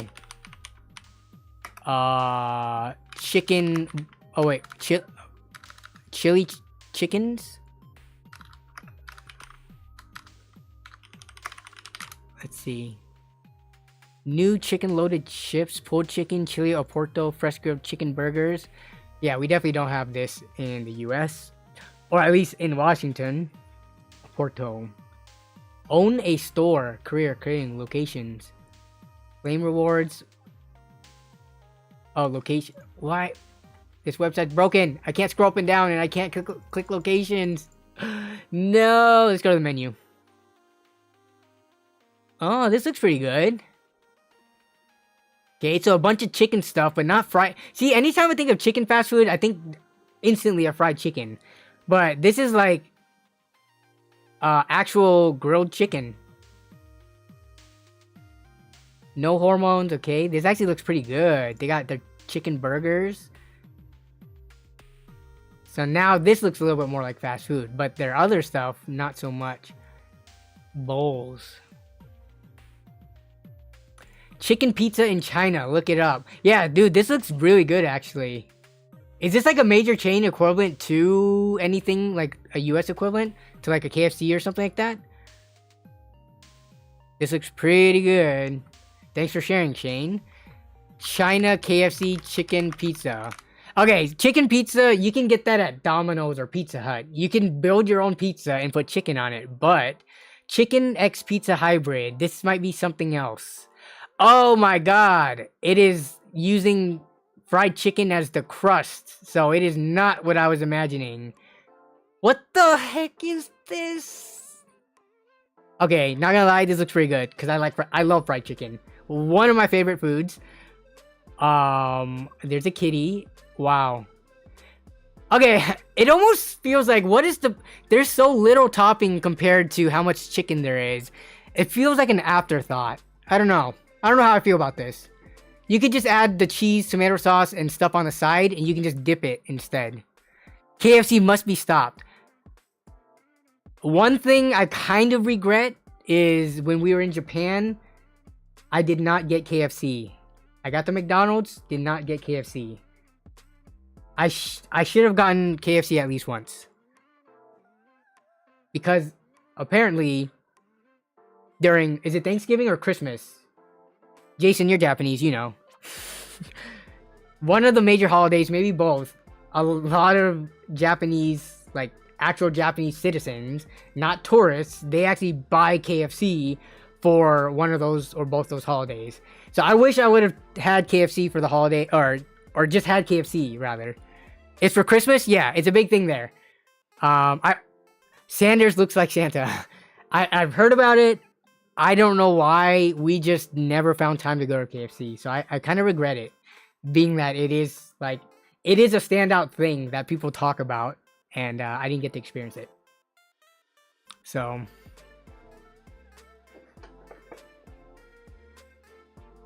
KFC is, yes, they did sponsor Diablo 4. Are they still doing it? That's how we got the beta codes. I did go to KFC to buy a chicken sandwich to get the Diablo 4 beta code. What month was that even? That was like back in March or April, right? Are they still doing anything with it though? Diablo 4 KFC rewards guides. Speaking of Diablo 4, we're about to hop into that right now, and I'll still be answering stuff in the chat. But what can you get from it? Cosmetics? With each purchase of fried chicken, you gain access to a transmog item. I don't remember getting that. Unless I got it and I didn't know. Huh. Okay. Think it's time. It's time for Diablo 4, which I've had running in the background this entire time, eating up resources to my computer. But it has only the loading menu. Okay, Diablo 4. For those who have not played it or are maybe interested, I don't know, Diablo 4 has been pretty positively received from what I've seen. It is the fastest selling Blizzard game of all time, I believe. Let me see if I can pull up that article that says that, but let's see. I think fastest selling Blizzard game. Diablo 4 is Blizzard's fastest selling game of all time. Which, I don't know. And it's a $70 game. So, it's not even a free game. And it's not like Overwatch at one point was considered free, right? So, is Overwatch 2 free? I think it must be. It's just that if you buy it, you get like characters and stuff. Because I did not buy Overwatch 2, if I remember correctly. But yeah. Yes, I could put a Reva. Okay, so with the Reva statistics, I have that ready to go. The only thing is that on the stream, for some reason, when you go over the stream cap, it looks bad. And I'll show you what I'm talking about. But yeah, so in general, Diablo 4 is it has been pretty widely received as positive from what I have seen. I've watched like streamers and game reviewers review it, and it is pretty positive given the landscape of how many games are released broken and just unplayable and things like that. Their launch, which technically was supposed to be Tuesday, yesterday, they actually launched a day earlier on Monday, like midday. I don't know what that was about, but from what I've seen, the launch was relatively smooth given the amount of players that were playing and things like that. So, let's see. So overall, so our Flet earlier in the stream was complaining about the, not complaining, but our Flet had mentioned that they had seen a lot of influencers talking about the cash shop. So we can take a look at the cash shop here before we log into the game. Let's see. Oh, let me turn down the volume a bit. But here's the cash shop. So if you look at like the skins, here's a full skin set. Let me clear that. 2,200 for like a full skin set, right? And if you look at the cash shop, the only thing they have is cosmetics, either skins for your horse or for certain things. And by the way, I am not being sponsored by Diablo, and I'm not trying to simp for them, I'm not trying to like, you know, be a fanboy. I'm just showing you guys, if you don't know, or if you don't have Diablo, I'm just showing you the cash shop and stuff. I'm not biased one way or the other about it. I've only been playing for about a day and a half. But from what I've seen in the cash shop, there's only skins so far, right? They could change. And then they have these add-ons, which is basically buying the deluxe editions if you have bought the base edition. So then you could buy add-ons to it, which is either more skins and stuff for other games. And then you can buy your platinum, which 2,000... So 2,800 platinum is $25. So a skin costing 2,200 means a skin's about $20. Like, let's see, here's 2,500. So yeah, it's around 20 to $25 per skin. Again, this is not pay to win. This is just all for visuals, but I don't know if they're gonna change that in the future. Philip Tran says, that's good you're showing us things because I haven't bought Diablo yet at all. I've been debating if you should buy it or not. Yeah. Honestly, I think $70 is pretty expensive for a game, especially digitally. They're gonna say that it's inflation and cost of, I don't know, making game development is probably it. I mean, it could well be more expensive, so it's whatever. You're either gonna pay the $70, which is kind of the new standard price of games, or you're gonna not. But it was definitely. I'm trying to think. Is this the first $70 game I've bought? I usually don't buy games at full price.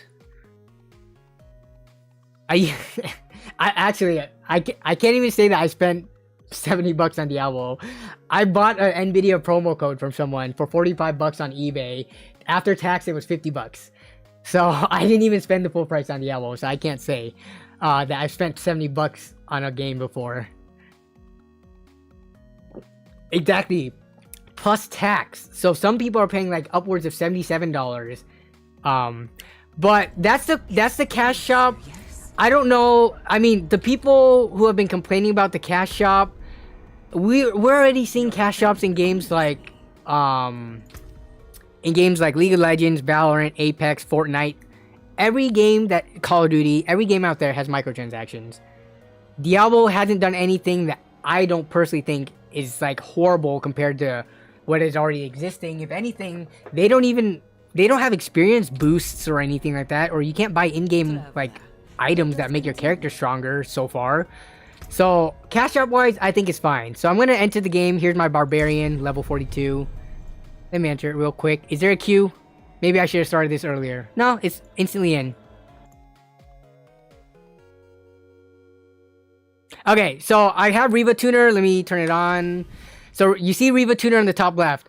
Okay, so right now, what are my graphic settings?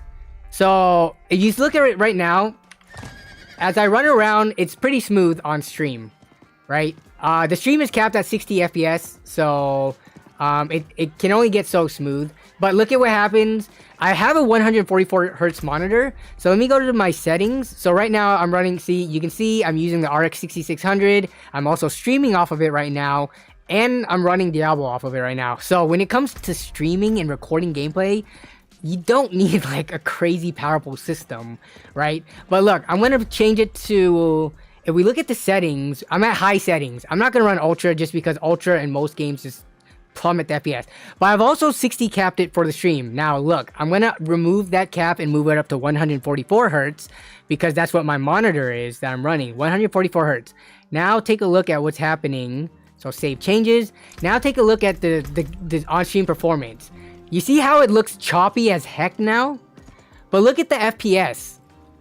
On my screen, it is smooth as butter. I'm running at 100-ish FPS right now, but on stream, it looks super choppy. Even my camera is being shown as choppy right now. And this is only on OBS. It's not the RX 6600, because look at this. I mean, it is running at max load because it's running Diablo, but I don't think it's because of that. I don't know why the mismatch of FPS is doing that. So yeah, it runs like plenty fine, uncapped, but for the stream I have to put it down to 60 for the streaming experience to be good. I need to look more into this. If you know anything about streaming, let me know. Let's see. So this is when CUDA is missing. It's not the CUDA, but okay. Let me try to do a quick, I can do this dungeon real quick. Oh man, that's so far away. So the only thing about Diablo is that running to that would be pretty far. Is there any closer dungeons that I could port to and do? This one's not too far. I'm trying to do ones that get me barbarian stuff, but screw it. I'm just gonna do this dungeon. Sure, this is for a necromancer thing, but yeah, I got the horse. I powered through to Act 4. I didn't do any of the side quests, or I did a couple of side quests, but I for the most part powered through it. So give me a second here. Let me turn down the volume. I think it's a bit loud. All right, so yeah, this is considered a dungeon right here. You can adjust your stream to get it smoother. I've tried. I played with the bitrate. I played with everything. It is just the FPS for some reason that is the mismatch in FPS that is causing it to lag. I was trying to figure it out before stream, but it didn't work out. But yeah, so in terms of the game, let's see. I'm playing a Whirlwind Barbarian build. Let's see. So for this one, I need to free 6 prisoners. So when you have to free prisoners, you can pretty much just skip everything if you want and not kill mobs and just do the objective. Ooh, I think this is a bit loud. Let me turn it down. Yeah, it is really loud. So I freed 1 prisoner so far. So each of these dungeons, you have, some of them says you have to kill all the mobs, which I find to be the most annoying because sometimes you miss one mob and then you have to go backtrack and find them.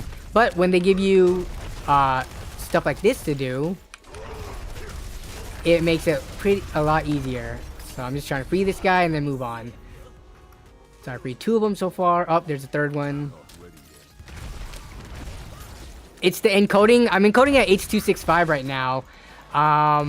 So I definitely need to mess with the settings more, but it was kind of a last minute decision to actually live stream this. So I couldn't get it figured out in like the half hour that I had before stream.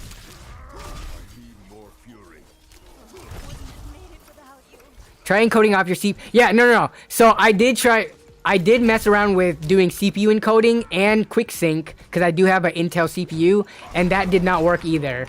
So I've tried what I thought was like the most obvious things, which is a lot of what you guys are recommending, and I can't change it to show you guys now because you can't change encoders midstream. But I tried doing that and it did not work. So if there's any other suggestions aside from changing like bitrate, changing I've tried 4 different encoders, right? I've tried AMD's H.264, H.265, QuickSync, and X.264, which is off of the CPU. Yeah, it was really weird. So I mean, I'm gonna admit I'm not like a pro when it comes to stream settings and things like that, but I have some knowledge. At least I can set up this stream, even though I often mute myself or mess up the audio settings. But I mean, I did what seemed to be obvious. But yeah, I'm enjoying Diablo a lot. So to give a brief history, I didn't play Diablo 1. I was too young when it came out. I played a little bit of Diablo 2, but at the time, we didn't have good internet and I was already playing WoW at that point when I got caught on to Diablo 2. So I didn't play much of it.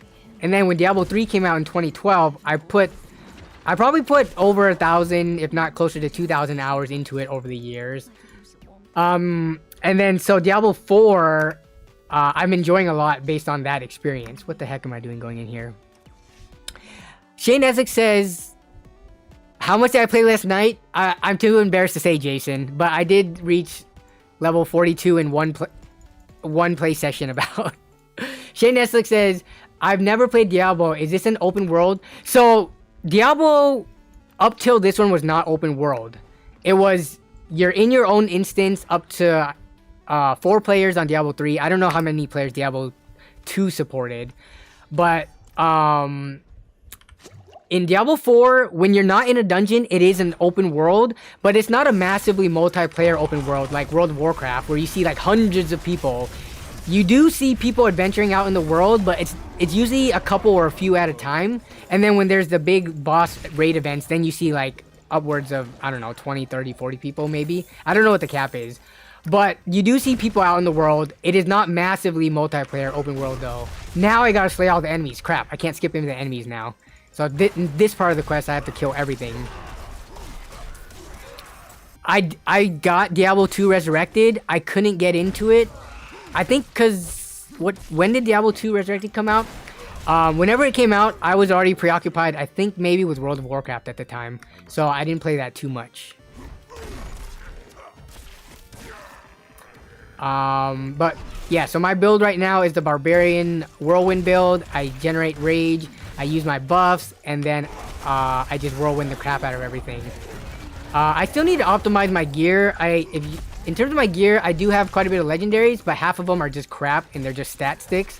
Like half of them have really bad effects. So I'm trying to build my set, but I don't want to put too much emphasis onto building the set because you replace all your gear before level 50 anyways.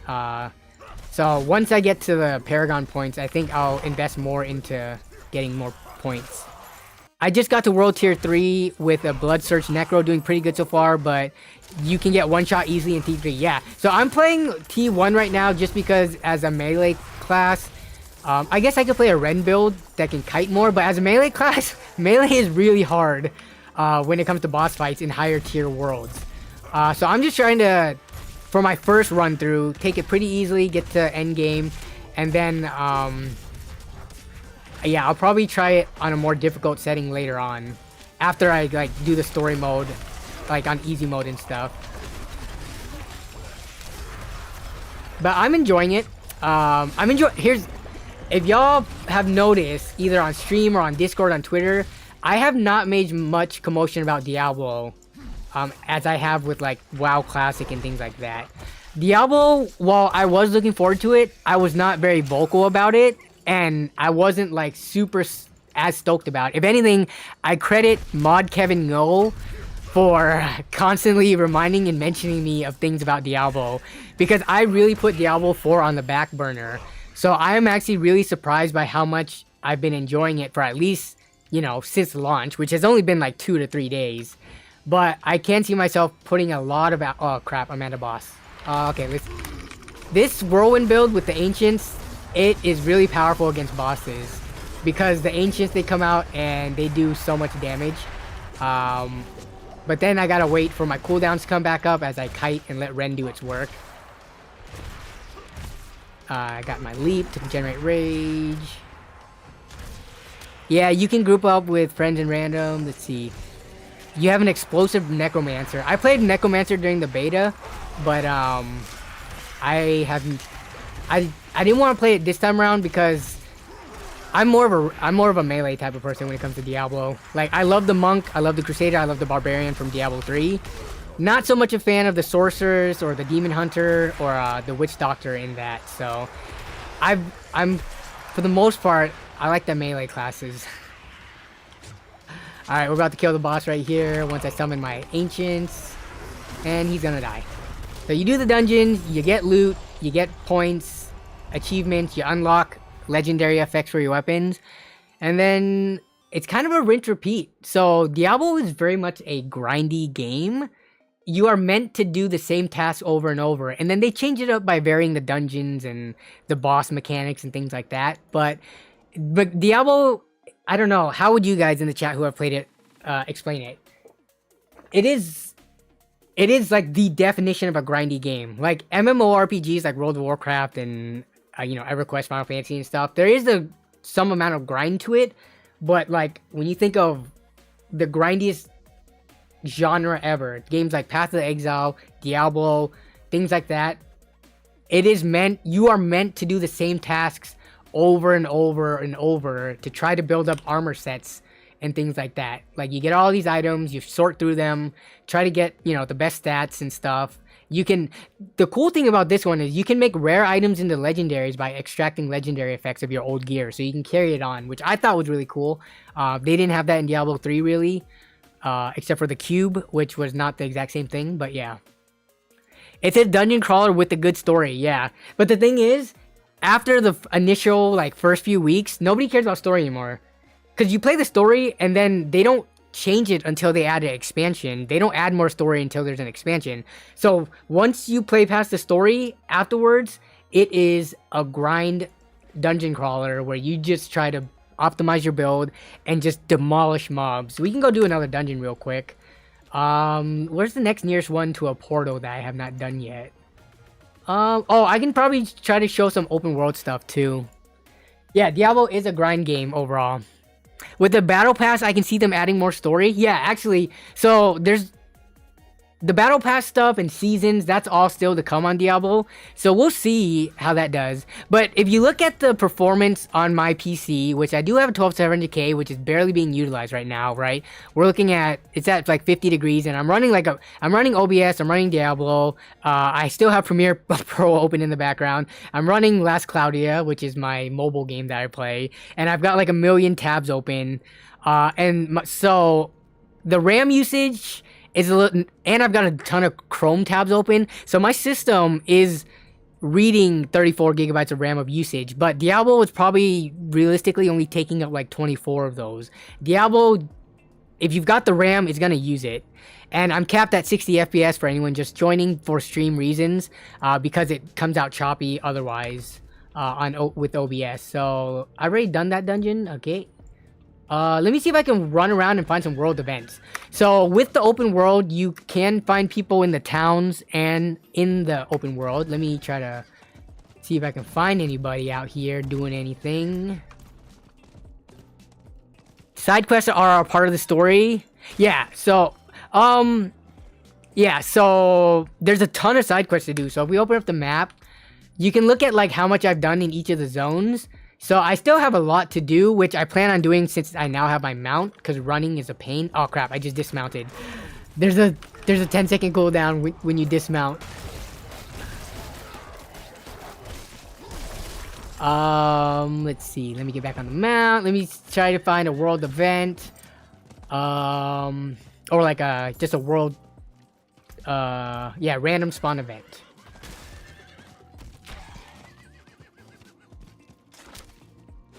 Orinter, this is my build.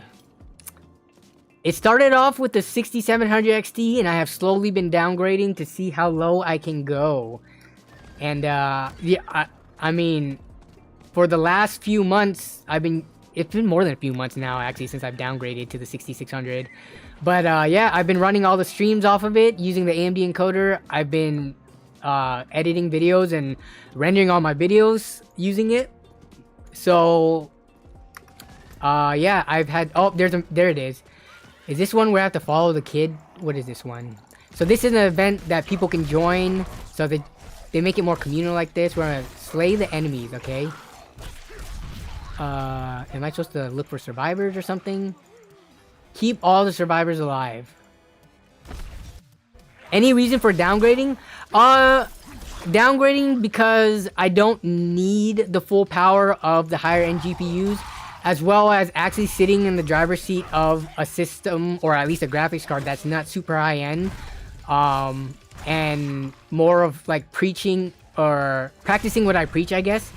Like, I could definitely use a higher end graphics card and run the graphics on super high settings, but I'm also fine with getting 100 FPS in Diablo at high using an RX 6600. Oh crap! No, don't die! No. I need to focus, otherwise I'm not gonna keep the survivors alive.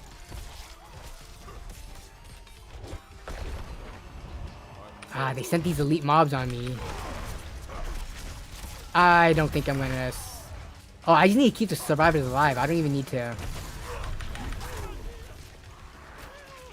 Can you show wait, goes to show you can stream and do content create? Yeah, you can definitely stream and do content creation on AMD GPUs. I've been doing it for pretty much over a year now by this point.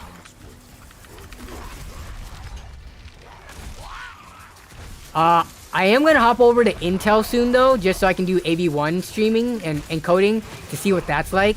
So I'm gonna be switching PC cases in a little bit here.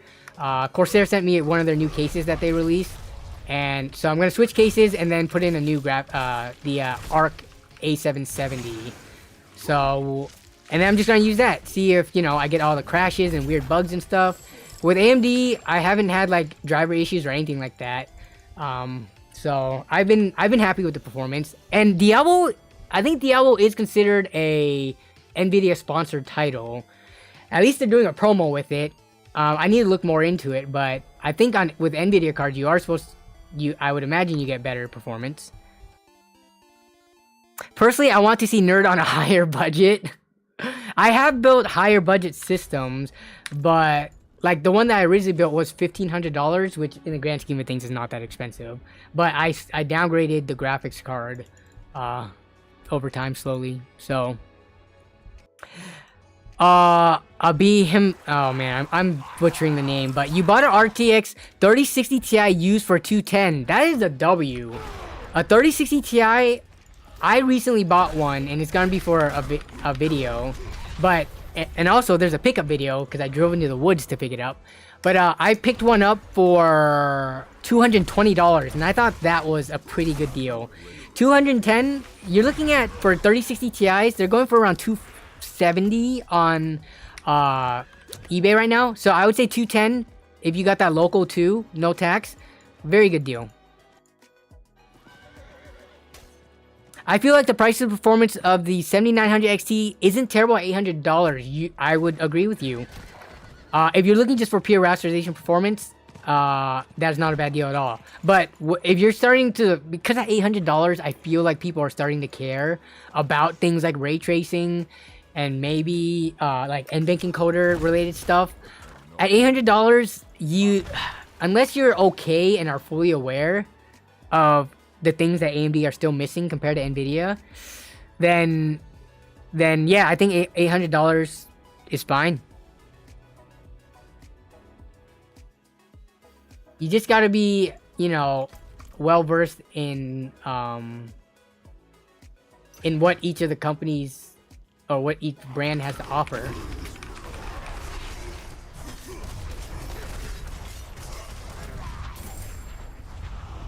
Collect animus from the animus carriers. Okay. So I'm just doing... I don't even know what this dungeon is. I just walked into a random dungeon. Hopefully I get a reward out of it. And I'm not repeating one.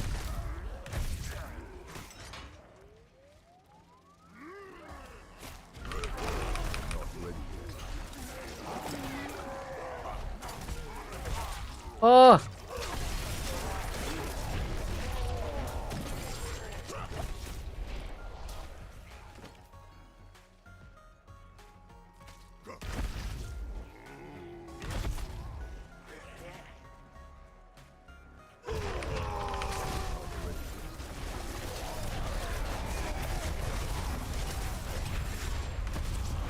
Oh, there's two of them next to me. Heck yeah.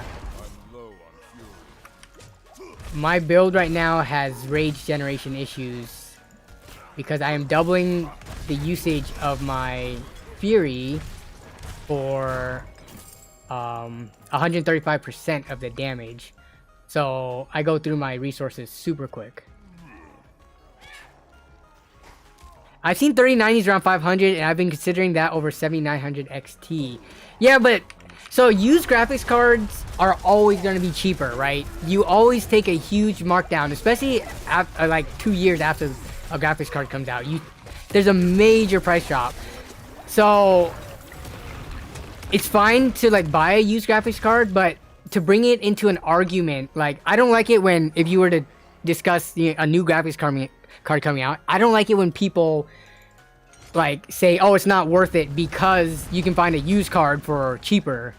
Like, yeah, you're buying a used product that's probably out of warranty, and you know, obviously graphics cards oftentimes last longer than warranty, but it's just two different markets. You can't compare new to used as apples to apples, because also used markets tend to swing either direction, like super cheap or actually usually just super cheap, depending on where you are too. So it's not as consistent of pricing as buying from, you know, new from retailers.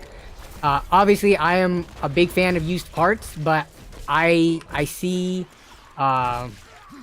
you know, the value of separating new and used in certain discussions. Shane Essex says, also, if like me, you don't play any RTX plus DLSS games. Yeah, actually, let's look at the Diablo settings. What do we got in here? Oh, I could turn on super resolution. Let's change it to balanced. It's not going to change my FPS, obviously, because I'm capped at 60 FPS for the stream. I'm on high settings. Physics quality, so there's no DLSS, but there is FSX, or Fidelity FX rather.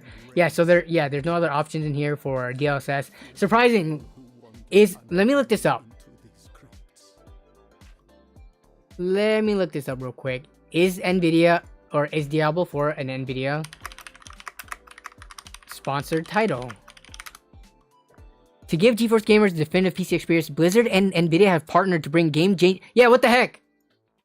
Oh wait, I don't have it because I don't have the graphics card. But anyone with the NVIDIA graphics card, can you speak to if... Because usually, what I've seen in game settings is even if you don't have the NVIDIA graphics card, you still see the settings in the menu. It's still, like when I do Cyberpunk testing on like an AMD card, I still see DLSS 3 or frame generation. It's just grayed out. But for Diablo, any of you playing with the NVIDIA graphics card, can you speak on whether or not there is DLSS and ray tracing?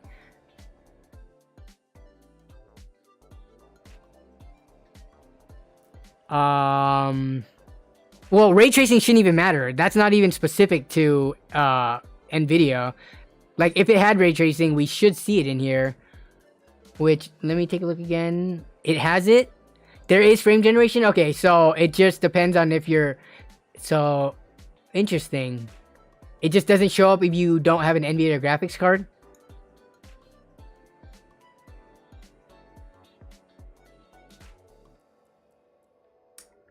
Other than that, though, wait, does it have ray tracing? Let me look this up. I'm surprised ray tracing.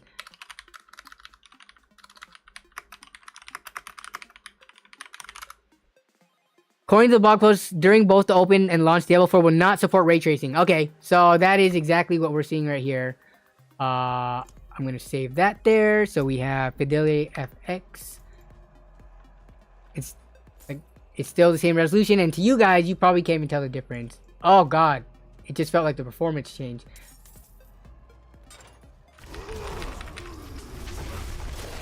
Okay, no, actually, yeah, we're fine. So, I'm on my 1440p monitor, but for the stream, so that it's a square, or the correct aspect ratio, I'm playing at 1920 by 1080 right now. And Diablo only has Windows mode.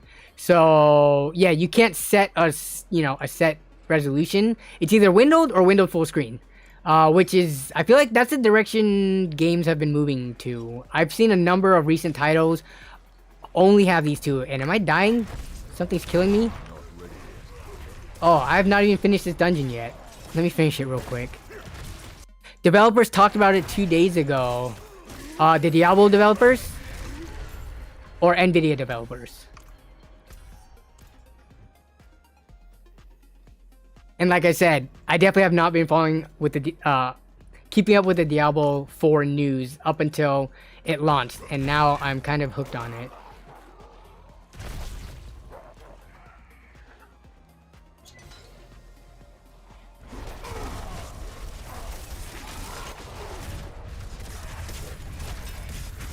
Oh, okay. Sorry. I'm trying to like do this dungeon while showing stuff, but did I miss something from Kenny D? So Danny, I want to get your opinion. Sorry, Kenny, for missing that. Want to get your opinion. Use RTX 3070 for 240 or use 6700 XT for 290 for higher refresh rate gaming. I mean, for that one, 3070. The thing is, the 3070 and 6700 XT, they do trade blows with one another. Depending on which titles, especially like if you do sponsored titles, you can see that like the 6700 XT beat the 3070 in some games. And I've showed it even in my benchmarking video.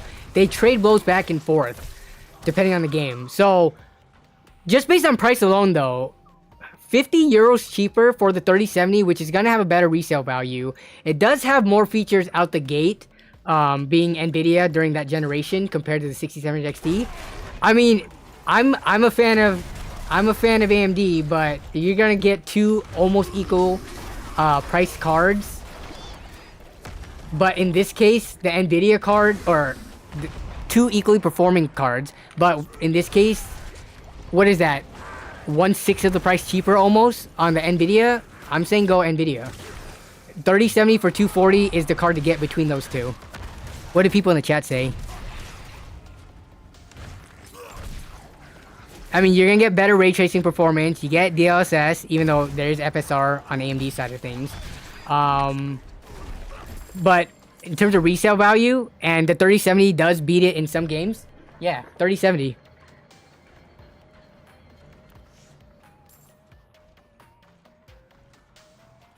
.3070 is decently faster from what I've seen. I'm trying to think of back to my benchmarks, but actually, let's go. I think Hardware Unboxed might have had.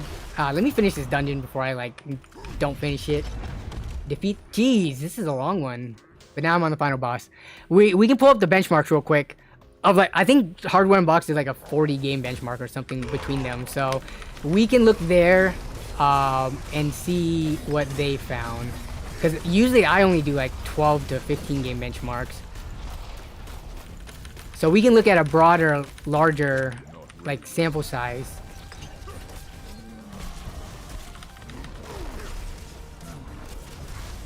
So my build definitely thrives when I have more mobs on me because I generate more rage while using my core abilities. But when it's just single target, my rage or fury generation is so bad. NVIDIA is stingy. They are stingy with VRAM. Though, the thing is, I don't think at... I mean, I guess you are looking at 12 gigabytes versus 8 gigabytes of VRAM. But, I mean, you're getting to the point where these games that you're playing with those cards, you're not going to be playing at 4K. Or you shouldn't be, given, you know, the price that is being spent. But those cards aren't true 4K cards. So you're mostly going to be playing at 1440p, which... at max settings, I don't know if I would really consider them 1440p max setting cards either, with AAA titles anyways. So, we'll take a look in a second at the performance. Okay, I think I finished it. Sweet. Finished that. Now I can just sit in here. Okay. So, we go to, which I gotta end stream soon. We're already 2 hours past the mark pretty easily. RTX 3070 40 game benchmark. Let's see if I can. Is it 40 games or is it like 30? 6800 versus 3070 40 game benchmark. Please tell me he has. Please tell me he has he didn't do 6700 XT. So we know the 6800 beats it. But let's just see. Let's just compare these two. Where's the... Here we go. My goodness. Look how tiny this font is. We can zoom in a bit. So the 6800 did lose in some games. In PUBG, Warhammer, Vermintide, and World of Tanks. It tied in Control, Cyberpunk, Kingdom Come Deliverance, Fallen Order. Wait, is that what the zeros are for? I think, yeah, the zeros... Yeah, because he has 2%. Okay, so it pretty much... Here's the 3070 versus a 6800. Not a 6700 XT, but pretty close to it. here are all the titles that it ties in. And if you wanted to compare it to 6700T, you could assume that some of these titles up to like maybe 10 or 15% are gonna be either equal to or favored to the 6700 XT side. Is there no comparison to a 6700 XT?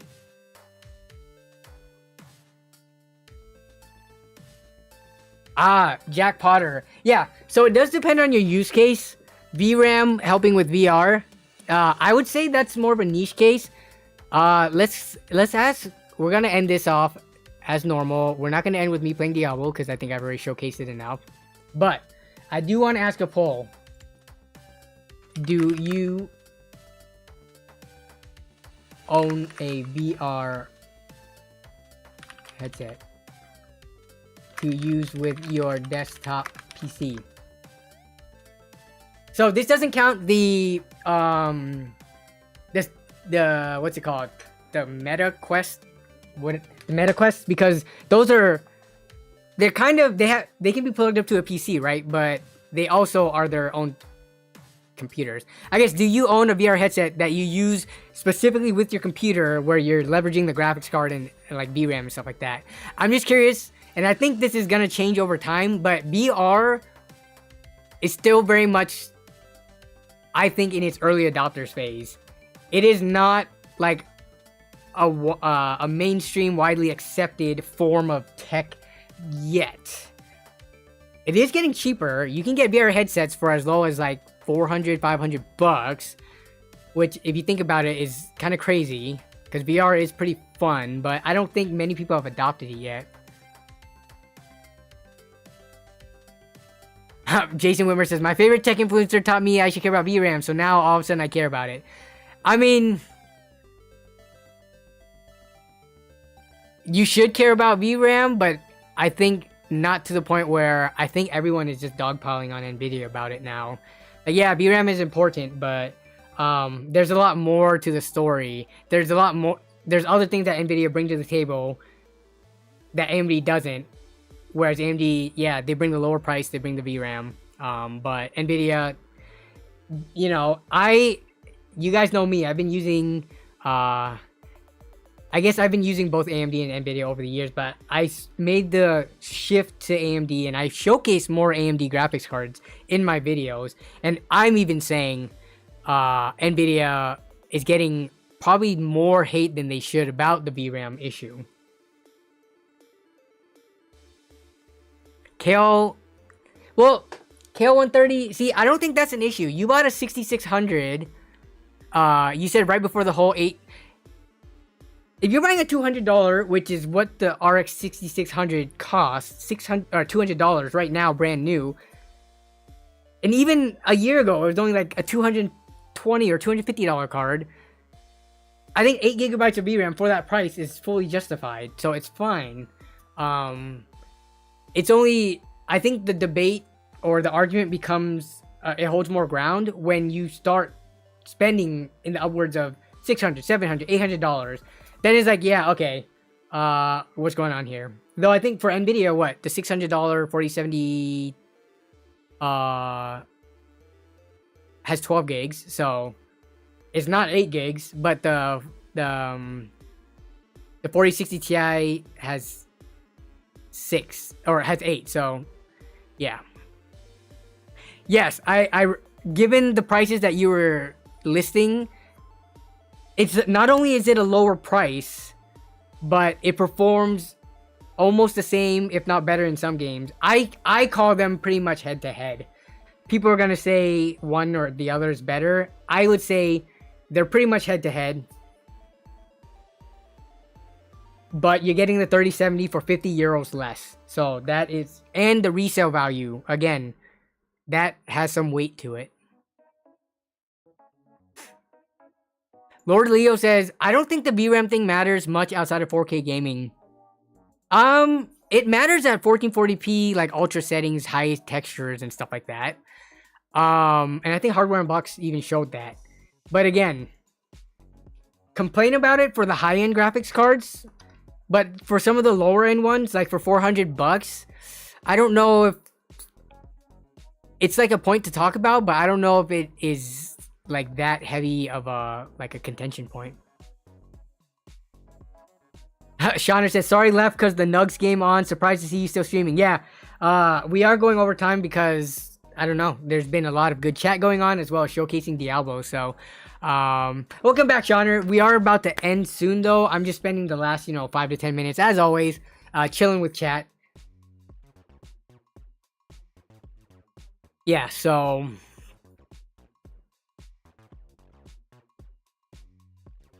The funniest, aka most out-of-touch thing about the VR space is Meta's low-effort cartoonish vision. What do you mean by that, B? Are you talking about how the metaverse, like the metaverse looks really bad and it looks like PlayStation 1 games or something?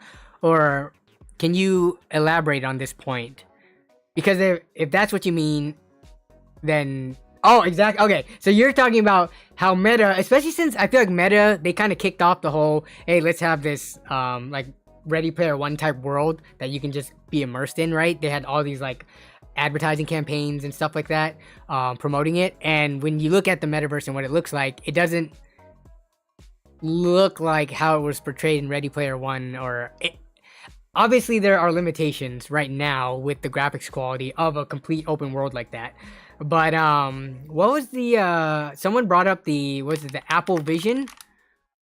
I wasn't supposed to go back to the browser, but Apple Vision Pro is something that's been making the tech news recently. I've been seeing it all over Twitter. I am not an Apple guy. This thing costs $3,500, but for the people who are Apple people, they are very excited about this thing, even with that $3,500 price tag. It is the early adopters fee. Yeah, so it is the early adopters fee, but apparently this is like the most amazing, not only VR, but kind of like augmented reality, because it could show where you're at and like bring stuff up in kind of like not just a virtual fake world, but like in the real life too, right? And also this thing where it shows your eyes, even though that's an LCD screen up in the front here. Or is it OLED or is it LCD? Or it's just some kind of a screen. But it takes a picture of your real eyes and it projects it over here for whatever reason. So it looks, so you don't look like a goofball.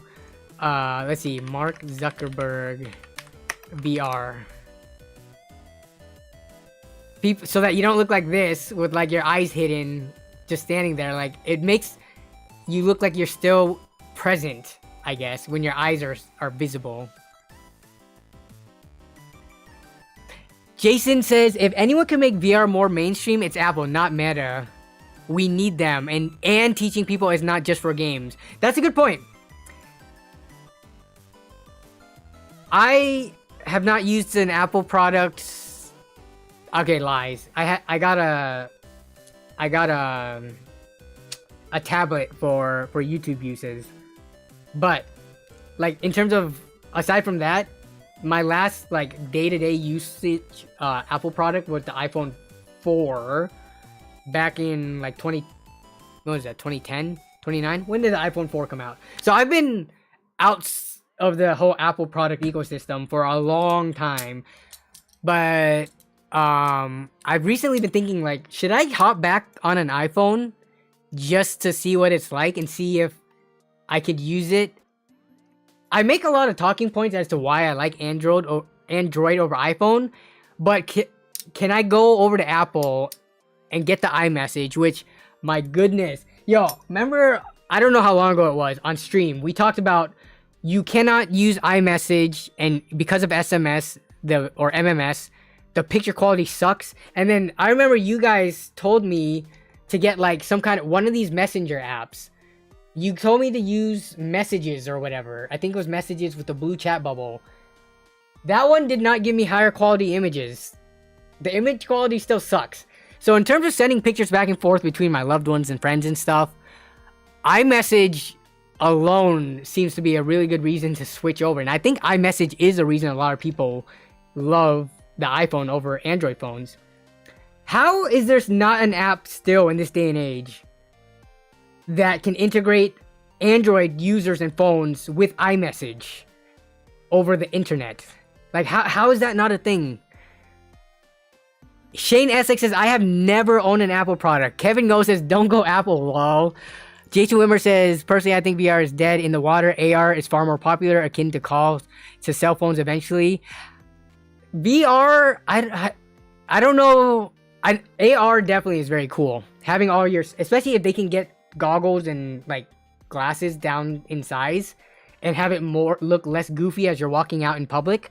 But I think VR still is, I don't think it's dead in the water.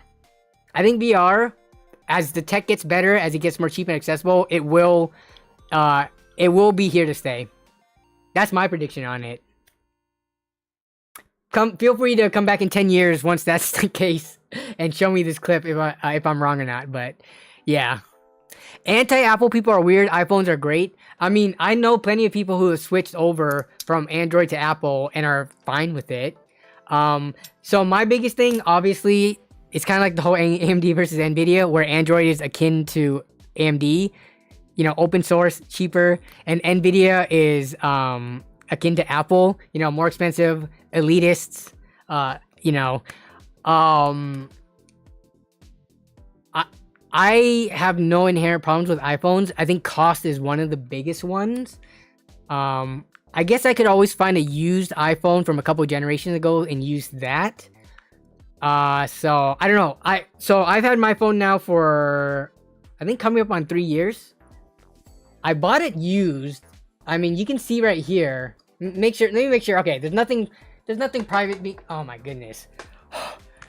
So greasy. My greasy fingers. I mean, if you look at the screen, I bought it damaged. Like, there's a crack on it already. That's how I got a discount on it, and I've talked about this multiple times. But I haven't spent more than like $400 on a cell phone in so long. I think it'd be hard. I would have to go pretty far back in Apple generation phones to get like a $400 phone, I feel. So we'll see. I feel like I'm due for an upgrade in my phone within the next year or so. So whether or not I stick on Android or go to Apple, we'll see. It depends on what deals I can find. Kale130 says, the only apples I've had are the ones that can turn into waste biologically. I probably wouldn't turn down a gift of an iPhone though. I mean, yeah, I wouldn't either.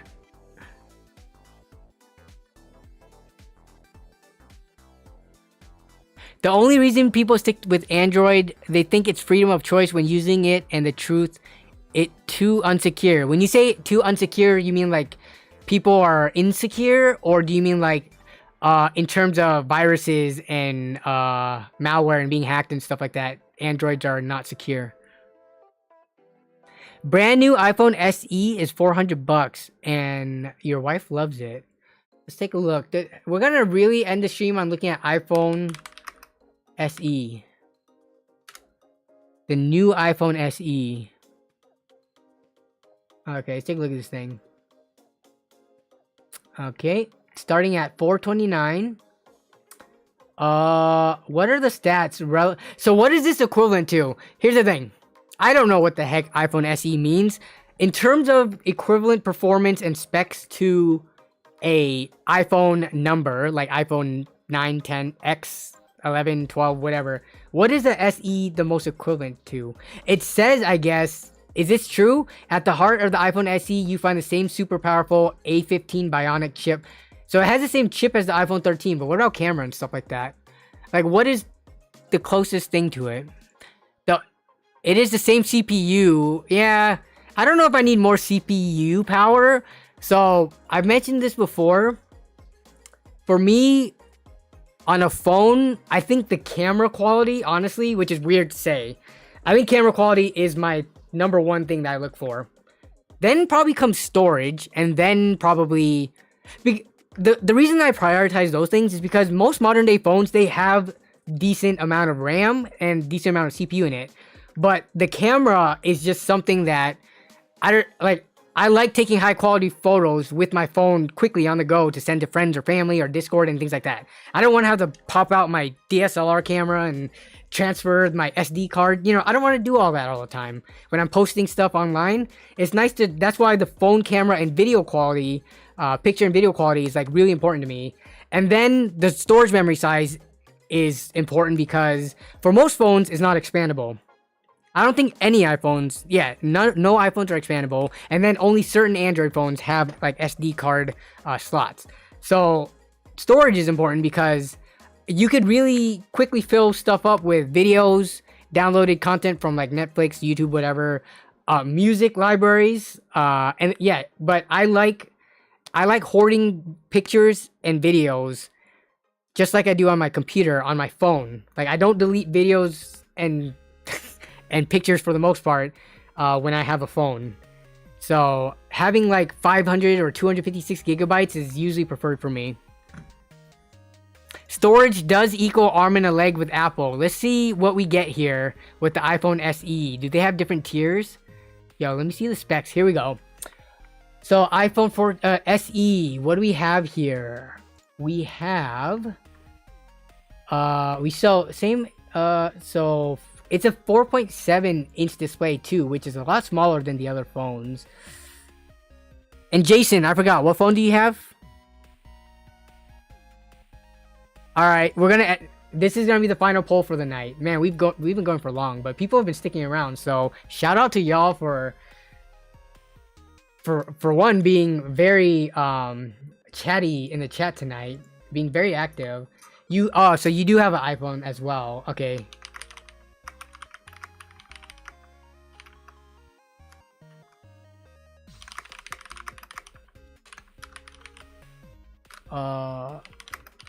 I forgot. We've run this, and I don't know. There's probably some other, but other usually consists of Android. So we're just gonna do Android and iPhone. If you have some other weird, like a Windows phone, then just don't vote, I guess. Do Windows phones still work? Like, is there any versions of Windows phones that can still be used like a normal phone today? Apple always run you up with storage. But let's take a look back at this iPhone. What the heck? Emergency SOS is considered a feature on iPhone? Aren't they included with like every phone? Every phone that I've seen, every modern phone, I wouldn't have thought this would be like a feature to add. Oh man, can I zoom in more or can I not? Here we go. Yeah, I wouldn't think emergency SOS signal stress would be a thing unless, does Apple do SOS differently? Don't hate on BlackBerry. Yeah, I totally forgot about BlackBerry. So you would vote nothing. So in terms of the chat even, the split is about 2/3 Android right now, but we'll let people keep voting. But what do we have here?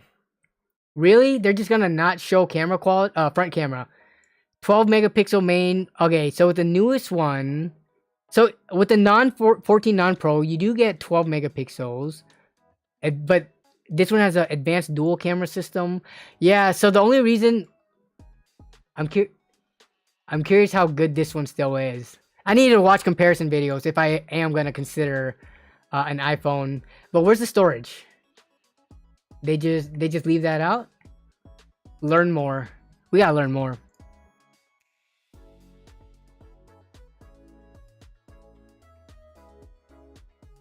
So one of the reasons I haven't gone Samsung in terms of Android phones ever, it's because when I went from iPhone 4 to a Nexus 4, and back when, you know, the Google Nexus, and now it's the Pixel, I guess, they have a really clean Android experience. Back when I was looking at phones, well, the Nexus was super affordable, which is why I got it, but a lot of the other carriers, they had their own kinds of bloatware, I guess you could call it, on it. And I remember Samsung and all the other ones, they had extra stuff that came with the phones instead of the pure Android experience, which is why I always stayed clear of like Samsung Galaxy phones and things like that.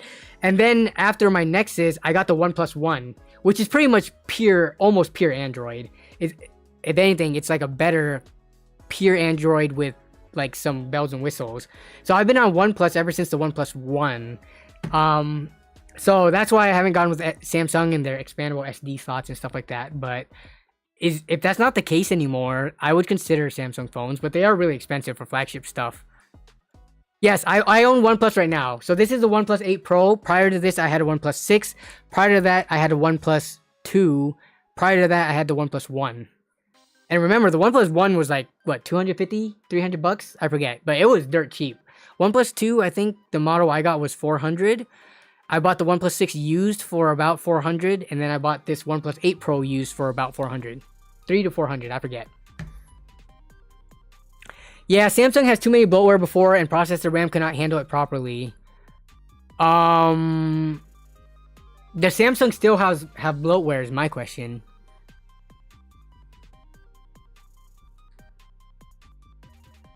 B says, think that's gonna be my next brand. I bought used from OfferUp. So the OnePlus 6 I bought used from Hardware Swap. The OnePlus 8 Pro I was on OfferUp. It was someone who bought it, dropped it, cracked it, and went back to iPhone. So then I was able to get it on a discount. I need to look up here, let me see. I might have the PayPal invoice in my email so I can get the right price. OnePlus 8 Pro.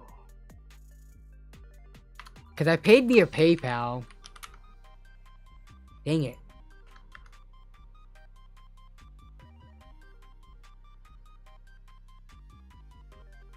I can't find it, huh? I might not have put OnePlus in the description, but yeah. Man, buying a phone from OfferUp scares you?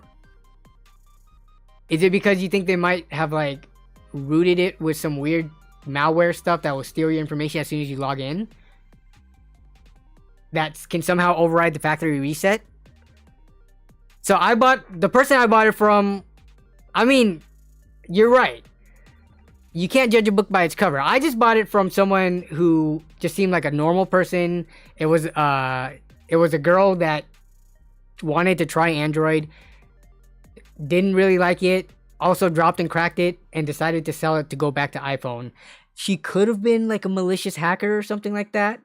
I might have had all my information stolen over the last 3 years. I don't know, but I'm okay with buying. I've bought multiple phones used. I'll just say that. Oh, with the IME checks blacklist. Okay, yeah. So you could have had someone who did some really bad stuff on their phone and have gotten either, yeah, I guess if you stole it and then it comes up as stolen, or if you bought a stolen product and it comes up in like an IME check or is blacklisted from something. Yeah, you're right. That's why you kind of gauge the OfferUp seller listing as well as the person that you're buying it from or the seller. Now obviously that's not 100%, but that's the risk you kind of have to pay, right, when you buy a cheaper used product on anything.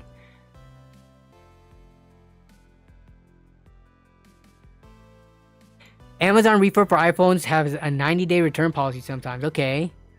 Motorola is not a bad brand for Android phones. So Motorola, since I'm such a big fan of MKBHD, in terms of phone news, I get all my phone news from Marquez. I know Marquez, so I can call him by his first name, as if I personally know him. No, but I watch MKBHD stuff on the regular, even though I'm not super immersed in the phone news, so that's where I get my tidbits and stuff. Razer, they just announced the Razer Plus or something, right? Which is funny that you mentioned Motorola, because I've mentioned this before, that back in high school, like near the end of high school, I had the Motorola Sliver, and the Sliver was like the non-foldable version. It was a thin phone compared to the Motorola Razr, and now they're bringing back a foldable Razr with a screen on the outside, which is pretty cool. But I don't think I would ever buy a Motorola. How much is this thing supposed to cost? Yeah, you and Jimmy, aka Mr. Beast, are pretty tight. Razr Plus cost. What is this thing supposed to cost? Oh, the Razr Plus is supposed to be $1,000. Yeah, that's probably why I would never buy it, because I would never ever spend $1,000 on a phone. All right, in terms of the votes in chat, of all the people who voted, we do have about almost a 60-40 split, 62-38 split. In terms of, we do have a lot of iPhone users, and here's the thing. I would think that PC users typically would tend to go towards Android more because of more quote unquote freedom, more customization, etc. It's like if you're on a gaming PC that's like with Windows and stuff, as opposed to using a Mac, right? I think there's a little bit of correlation there, but I mean, a lot of PC gamers out there are iPhone users too. So I'm gonna end that poll.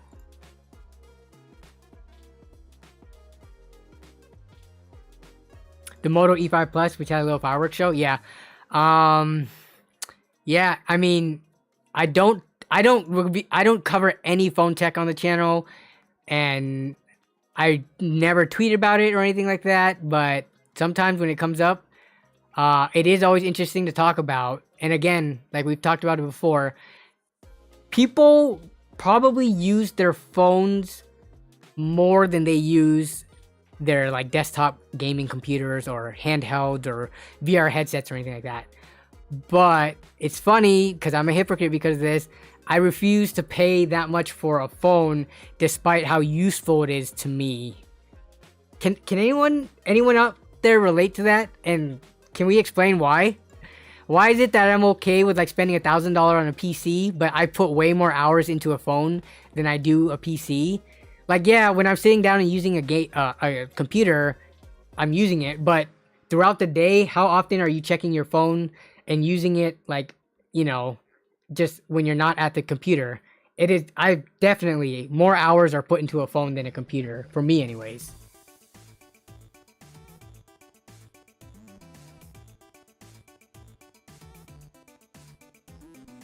Kevin Go says, if I upgrade from a OnePlus 7 Pro, I'll go... Yeah, so I was looking into used Pixel 6As on hardware swap, actually.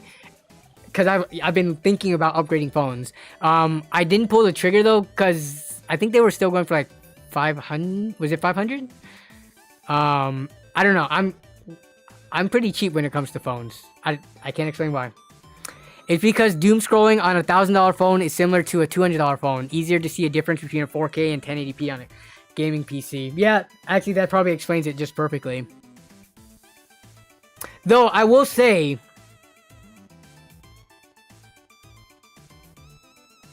when phones get slow, and you know this if you've ever used the phone into the dirt. Like, you know, there are people out there who do not upgrade phones until their phone basically are dying or on their deathbed. Even basic tasks like looking up a search on Google Maps, things like that can feel sluggish on very low end or old phones. So there is like this minimum baseline that you should have for a smartphone. Otherwise, you do have a bad user experience. Maybe not for doom scrolling, but like if you need to really quickly find something on Google or like look up new directions while in the car, having a new phone that's quick and snappy is very useful for that and can save you a lot of headache as opposed to having like a, you know, friggin' 8-year-old phone or something. Pixel 6As? Okay, maybe I was looking for the newest Pixel 7a then. If 6A is the older one.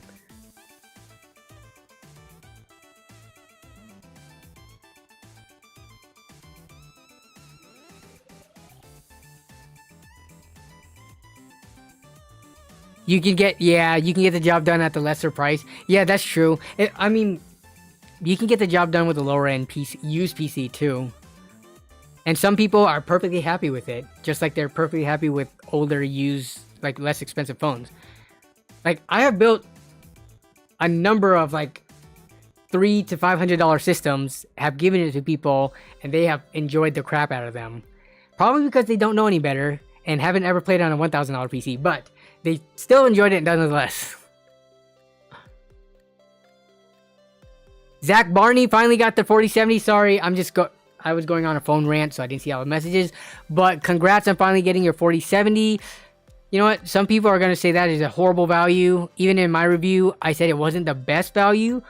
But price aside, the 4070 is going to deliver you a lot of fun gameplay. So look at it from that point of view, and you're good to go. Oh, that's a good... So, Jason shoots all... Let's go to Jason's... We're going to end up end with Jason's YouTube video. Jason, oops, I just butchered your name, but you still come up, and you have a secondary channel. All of Jason's videos, why is it so big right now? Let's see. I mean, you can kind of tell that it's shot on an iPhone. It's not as like super crisp, but it is still good. Wait, this is the 14 Pro? I feel like it shoots sharper video than this. Is it a lighting thing? Like, for something like this... Wait, I need to make sure... Oh, I'm on 720p. Okay, let me go to HD. Does that change it any better? I think the one thing about shooting video on phone, though, is... dialing in the focus might be hard because it's, you know, it's got the smart focus stuff. Even though it should detect faces pretty well, but... I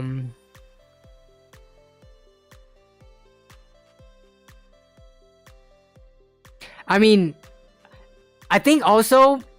in real daylight, so with any camera, not just phone cameras, but even with like internal cameras, like natural daylight is the best source of light you can get. Everything that we do in the studio or in our, you know, rooms and stuff, that is trying to mimic real daylight.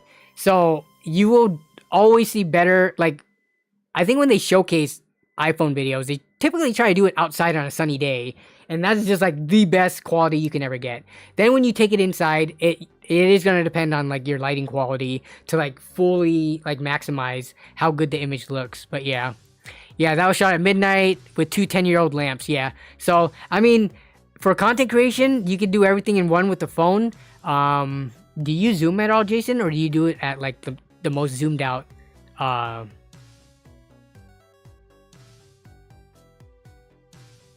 I do see the convenience of shooting on your phone though, because it's so small and like you can just use very cheap mounts to like do every overhead shots and stuff, because you're not supporting like a full size DSLR. Oh, so you do zoom in a slight bit. Okay. On the phone, right? Not in like Premiere Pro after the fact. Imagine if modular phones were a thing. We did talk about modular phones in a previous stream. Modular phones, it's been a pipe dream. I don't think it will ever happen. It's just too compact of a space to try to fit everything to still compete with modern flagships. You have to give up too much volume to do the same thing.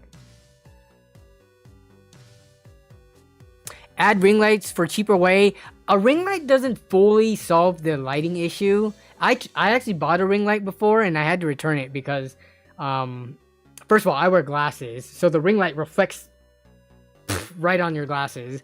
When you don't wear glasses, the ring light reflects off of your eyes, so you get that cool like halo eye look.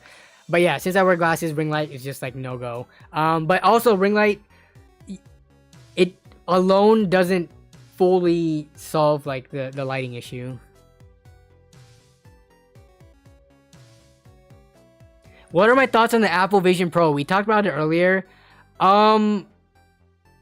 This is coming from me not being an Apple fan and me being a super cheap person. At $3,500 is definitely that early adopters fee. But I think it could be really cool. Like, I don't think they're gonna have this normally at the Apple Store for a long time. But when they do, or if I get any chance to test it out because I have rich friends who buy one or something, I would love to check one out. It looks really cool. The presentation looks cool. People, tech YouTubers who have been covering the Apple Vision, it looks really cool.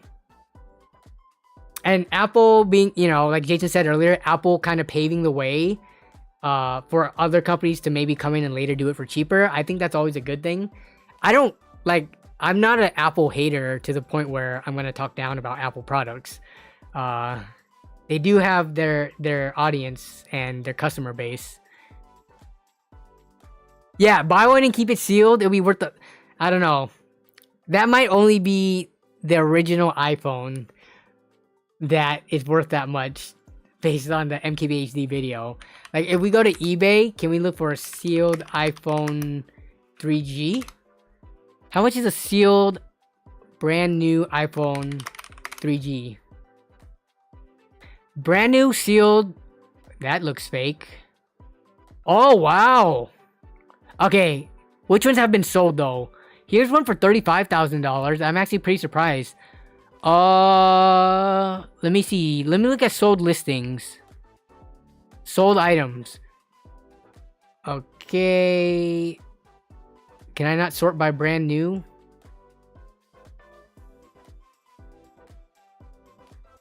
Price highest first. So, lot of iPhones, but those factory sealed. This sold in April 2023 from the 3G to iPhone 8. Only $7,000. Why the heck are people listing them for $35,000 for a single 3G when you can get all these supposedly sealed for $7,000? Here's a 3G sealed for $1,500. So yeah, it might take a really long time for the Vision to be worth that much. Though I will say it might be the first of a product class might be worth way more. Maybe the 3G is not worth as much because it wasn't the first iPhone, whereas the VR headset is going to be the first one. So it might actually retain its value over the years. So yeah, it could be a good investment opportunity. Yeah, exactly. Think of it as an investment. I don't know. There might be better things to invest in, but... A388 says nothing. That's true too. The iPhone as a smartphone was pretty dang revolutionary. We can't say for sure that the Vision isn't revolutionary. It depends on what else they can do with it. As a VR headset and even as an AR headset, yeah, there are things that can do it for cheaper that already existed. So it's not going to be the first of its kind. But unless they can pull something out either, you know, when it launches or down the line, that something that's truly groundbreaking. But that might be hard to do because their keynote should have addressed anything like that already. So yeah, you make a good point. The AR is revolutionary, but we have seen AR in Google Glasses. It failed, but we have seen AR in Google Glasses. So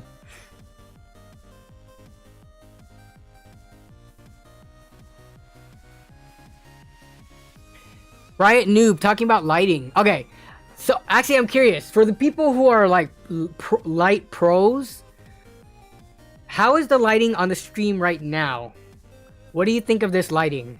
So, I have some kind of background. Dude, first of all, I'm a complete amateur when it comes to lighting, right? So, anything that I do, don't think of it from, like, oh, he knows what he's doing. He's a streamer or a content creator. I know nothing. I am a noob. I've watched some videos, but even then, I probably don't follow all the rules that some videos do. How is my lighting right now for this stream if I remove the chat box? And yeah, don't worry about the framing with all my crap that I have, all this stuff on the side. How would you say just overall the lighting is? And you can feel free to roast me, be mean, give constructive criticism. I'm just curious because then I'll show you what my lighting is.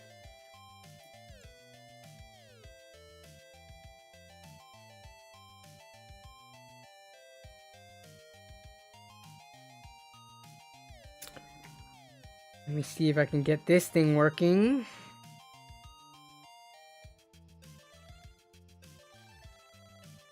Lighting is okay. Yeah, that's true. But the subject is ugly. You right. You right. Where's my thing?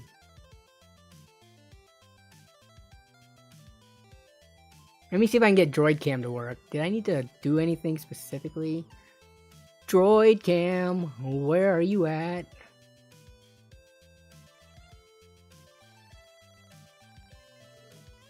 Droid Cam.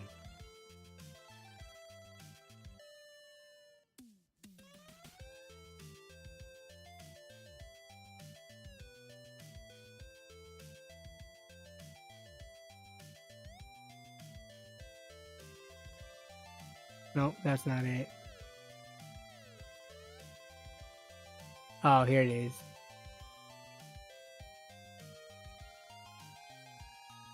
I don't think I have my Droid Cam set up. SOW gameplay and content. I would say beginner, okay.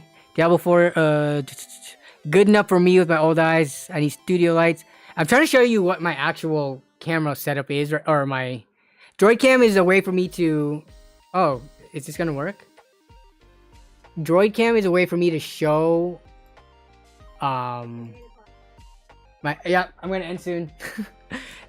My camera, so that I could show you guys from this point of view and point to stuff. But apparently it's not letting me change the settings or anything. Why not? What the heck? Did it pop up and it's not showing me? Nope. Okay, apparently I need to.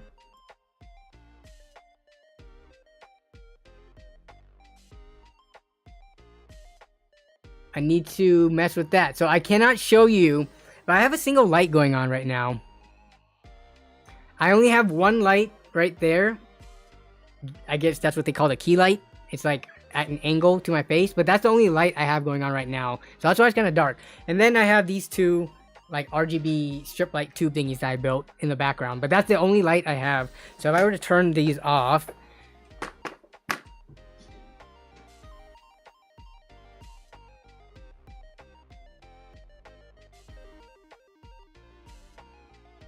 so if I turn that off, right? So then I only have one single light right here. And then if I turn this one off, we would pretty much be in darkness, except for the monitor screen lighting my face. Like the monitor does emit light, right? But yeah, other than that, I only have this one light that always turns on a little bit yellow. And then I've got these ones just for some background ambient. But that is, oh no, I usually turn this one down a little bit because it is really bright right now. It always resets when I turn off. Yeah, so I turn this one down a bit, and then there you go. That is my lighting setup in a nutshell. Not for videos, but for the stream. It's pretty simple. Yeah, so I only have one key light, and then those two. Good day, Melissa. 3-hour stream. Danny's in trouble because it's dinner time. That is true. That is true. We have gone 3 hours. All right, this is where we end the stream. So I want to say thank you all for this. Is a pretty lit stream. The streams ever since I took that 1 week break because we were in Japan, the numbers weren't as high, but today we reached a pretty good peak, and then just overall the concurrent viewership was higher than we have had the past couple of weeks. So thank you for everyone who do stream in every single week, and even the new people here. Hopefully see you next week. We stream every single Wednesday, 5 p.m. Pacific time, and the topics range from week to week depending on if there's tech news that's out right now. Right, we did Diablo today because it just launched 2 days ago. But yeah, in terms of upcoming content, next video is going to be my thoughts on the 4060 Ti, which is going to be a build video, and I'm going to compare it to similar price graphics cards. I have it sitting over there. And then beyond that, we have more LAN party stuff coming. I have a $400 budget build video coming. I have more part pickup videos, so lots of stuff to still come. So yeah, I hope you all have a great rest of your evening, have a great rest of your week, and great weekend coming up. So everyone have a good night. And if you join the Discord, maybe we could set up some Diablo dungeon farming or stuff like that. I know, so me and Mod Kevin know, and Jason Witmer, and it looks like Shauner is playing Diablo. So I'm pretty sure a lot of people are playing Diablo. If you need people to play, feel free to hit up the Discord and then, you know, try to find people. So yeah, take it easy everyone though. Have a good night. Bye bye.